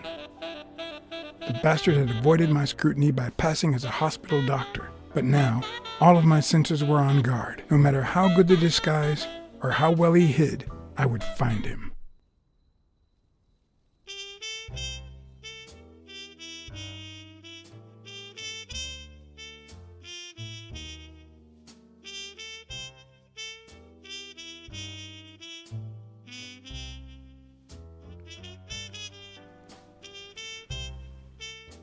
So, what you're saying is, 1, there's a corruption scandal involving all kinds of athletes. 2, our puppet master is a surgeon named Mitchell, a man who happened to fight in the war with Dunn, right? Everything points to him. Every lead I've found points to him. Anyway, where was I? Number 3, right? 3, since Dunn was on his trail, Mitchell hired an anteater to get rid of him. Then, since you were also shaking the wasp's nest, he went after you. But the anteater made a mistake, and Mitchell killed him to cover his own tracks. And, wait, 4, the key to all this lies with a common friend of Dunn's and Mitchell's, Craig Spenow. Do you really trust him? I think he spoke the truth. I think everything he said was true. It adds up and confirms everything I've found so far. 4. 5. Dunn was murdered 4 days after taking Speno to his house. If that doesn't make him suspect, makes sense, doesn't it? Doesn't add up. No, it doesn't add up. Why not? Just a hunch. Let's follow up with the suspects. You told Smirnoff that even though you're sure Yale is innocent, you think he's hiding something. Absolutely. But what about O'Leary? 6.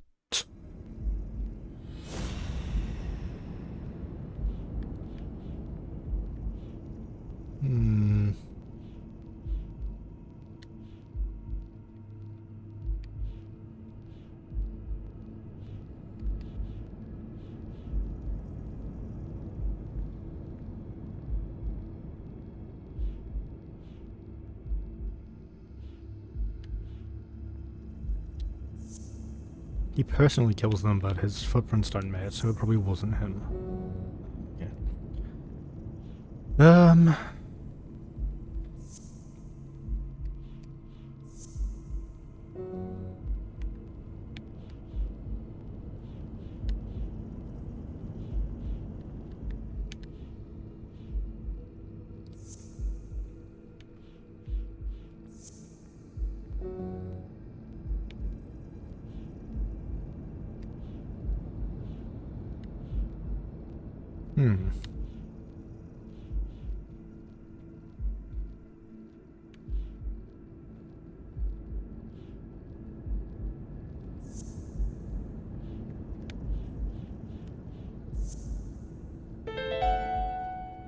O'Leary wouldn't have sent Randall to kill Dunn. He would have dragged him to his basement, given him his little speech, and then killed him himself. Exactly. Nah.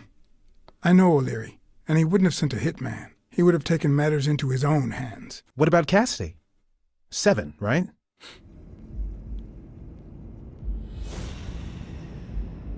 Don't really know much about Cassidy. He acted recklessly by impulse, but it was planned out. I think it's safe to rule out Cassidy as Dunn's murderer. He seems too impulsive to have planned such a twisted crime. Whoever planned the whole thing knew the suicide theory would fall through, so he manipulated the clues to incriminate Yale. Cassidy is too impulsive to pull off such an intricate plan. So, you're right. Mitchell is the one pulling the strings. And you know why? Because in novels, the murderer is always someone the detective knows from the beginning. Well, that could be the case in British novels. You know, where everyone in the mansion where the murder took place is a suspect. But this might just be an American whodunit, where the detective doesn't even meet the culprit until the last scene. You mean we still don't know who's pulling the strings? I didn't say that. How did it go with Helen Moore? I didn't get anything, even though it started out really well. I asked to interview her along with her boyfriend, Al Stone. Since I'm a big shot, they were happy to oblige.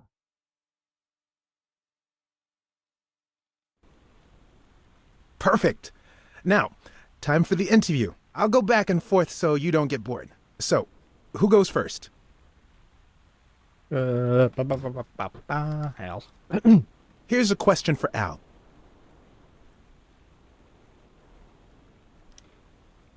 Are you ever jealous about sharing your sweetheart with America? Yeah, Nonsense. America has my smile, my figure, and my patriotic love. Everything else, and I mean everything, belongs to Al. Right, baby? Yeah, that's right. Okay, now. Helen. Here's one for Helen.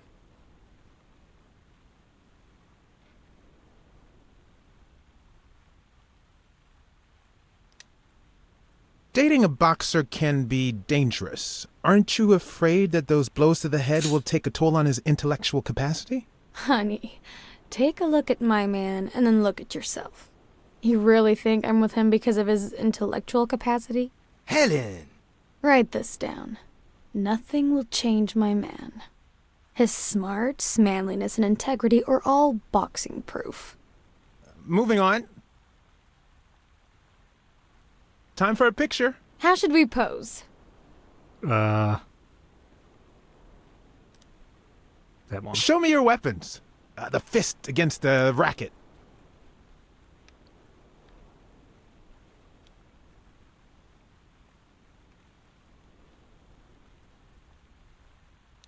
That's it. Perfect.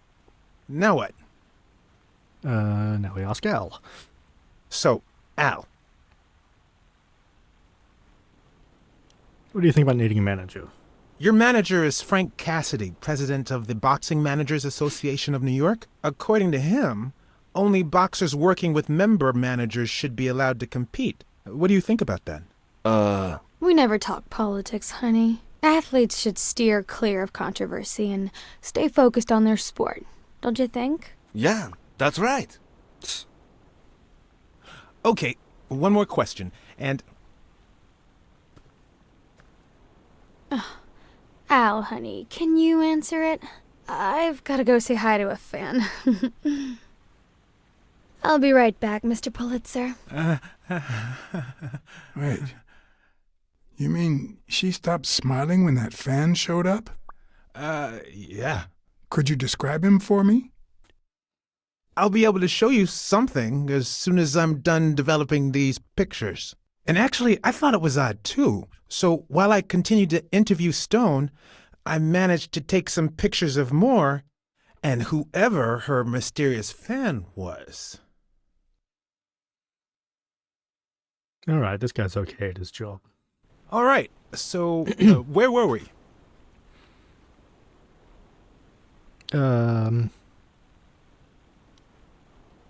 Let's get that picture taken.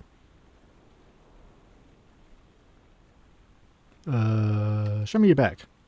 Turn around and show me those biceps from behind. Like that? That's it. Can I not get...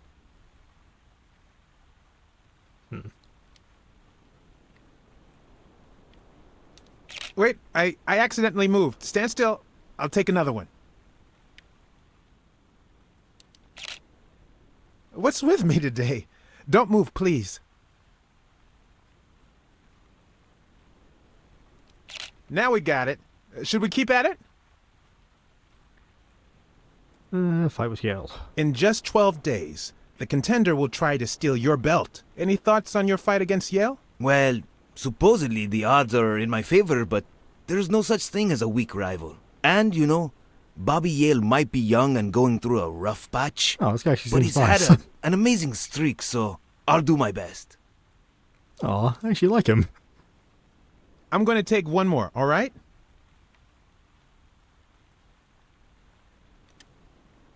Let's see what you think about this. Close your eyes and rest your chin on your fist. The boxing thinker. Like these? Exactly.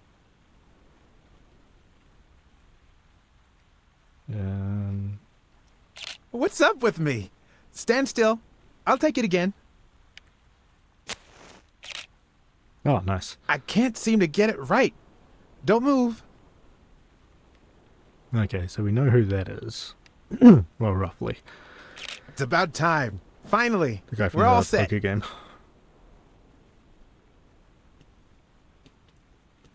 Wait. So, are you telling me the photos are developed? Or is that what you said to Stone? Both. Just look.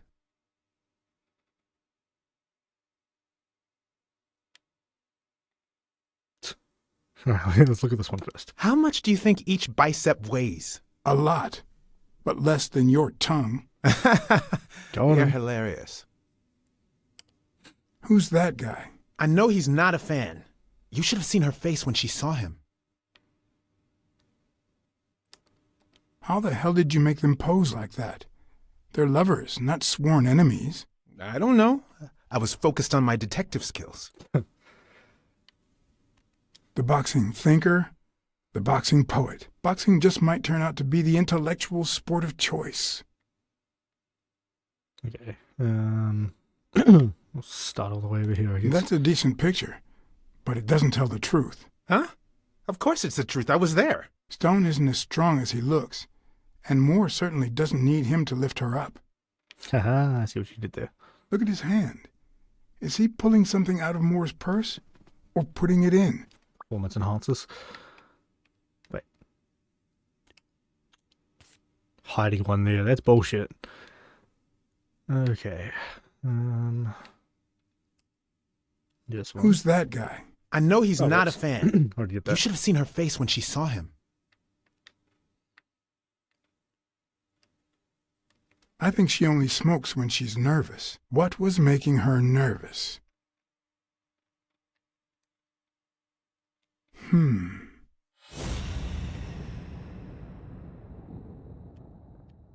Yeah, I'll start with the obvious. I've seen that matchbox before. Wait, that's him. Who? Mitchell, the surgeon. Seriously? We got him. Not yet. Right. We still have to find him. Hey, pal. Did you hear what I just said? We need to keep looking at all those pictures. We need a clue that'll take us to Mitchell. Hey, see? There. Just like I was saying. Good job, buddy. You did it.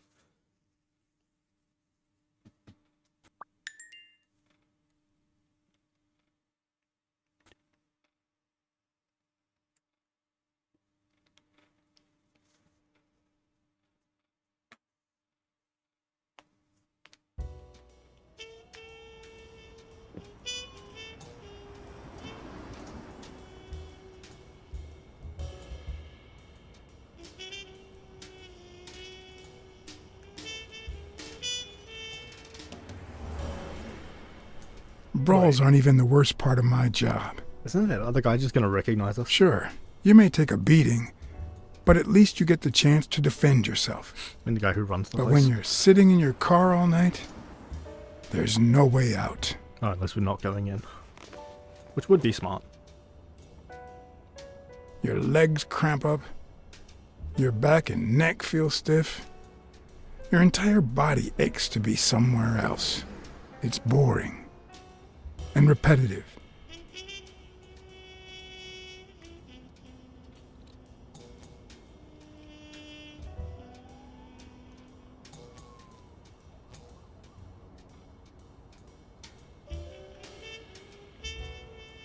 People were finally leaving the place.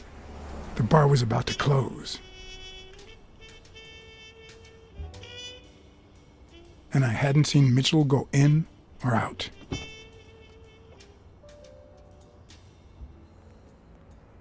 I had no choice.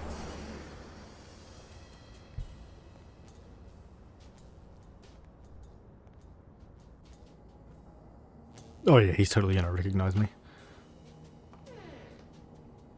I see you took me up on my invitation. And you're smart. You knew not to come until my anti-fur regulars had all cleared out. I can't say no to good advice. Or good bourbon. Okay, that's not a complete disaster.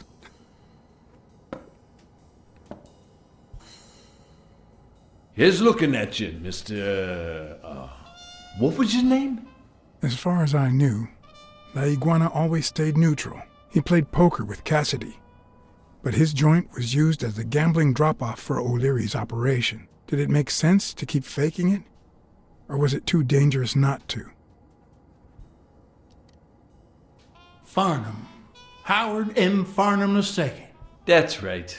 Howard Farnham from Ding Dong, Texas. Also, just means to get to hear that voice again. You're natural. You're even better at pool than poker. This here's much easier. No cheating. You barely flinched when Cassidy decided to teach that ego a lesson. What do you want a fella to say? I'd have done it myself. If Cassidy hadn't ordered his barber to kill that son of a bitch, I'd have done it myself. Some of God's creatures just don't deserve to live. Damn it. Well, nobody's perfect. Tell me, what do you really want with Cassidy? I can't say it's clear to me. I'm looking to start a boxing managers association in Texas. I could really use Cassidy's know-how. Don't worry about it. I was only curious. Keep my story straight. So, what about me? What do you want from me? No one comes to La Iguana just to drink and play pool. I'm here looking for a regular of yours, Dr. Angus Mitchell. What for?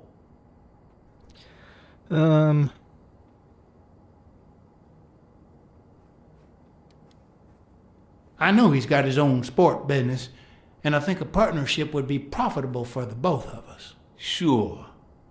Tell you what, I'll talk to Mitchell. Come back tomorrow night. You don't understand. I have to talk to him, or else. Or else what? You'd be losing your chance to make a pretty penny. I know how to reward my allies. You think I'd spend my time in this dump if all I cared about was the money? Please, cut the crap. Anything else? I don't think Cassidy would be too happy about the role this here dump plays in O'Leary's gambling operation. You follow me? Son of a bitch. Ha ha ha. All right. Give me your phone number, and I'll give you a call when Mitchell shows up. No. You're gonna call him right now, and you're gonna give him this message. Oh, we're dropping the act now. Okay. But when you're sitting in your car all night, there's no way out. Your legs cramp up, your back and neck feel stiff, your entire body aches to be somewhere else. It's boring and repetitive. It's so bad that your thoughts spiral in a never-ending loop, like when you're stuck in your car on surveillance duty. Smooth. The owner of La Iguana was supposed to tell Mitchell that a certain anteater was still alive, and that it was only a matter of time before he ratted him out. With a bit of luck, that would make him nervous enough to force his hand. Now all I had to do was follow him.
Come on, there you go.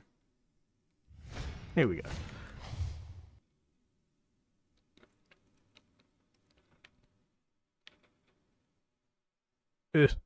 Frame rate, please. We'll be just fine, don't worry. Gil, stand guard right here. If the cat shows up, you know what to do. I'll be back in an hour.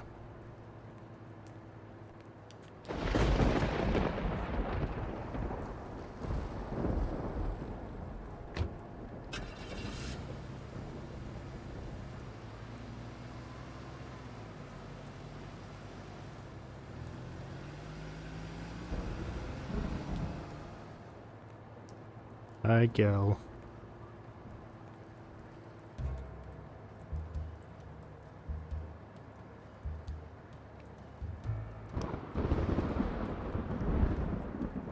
Could I take him by surprise from over there? Although I don't know how I'd get there.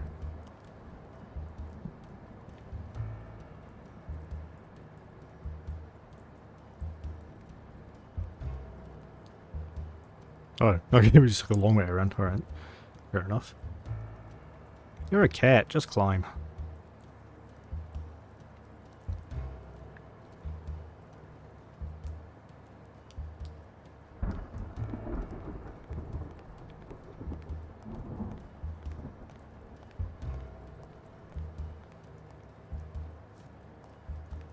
Okay, can't check down there. You know, actually, I think I'm going to end it here for tonight because I'm getting very, very hungry. Stretch.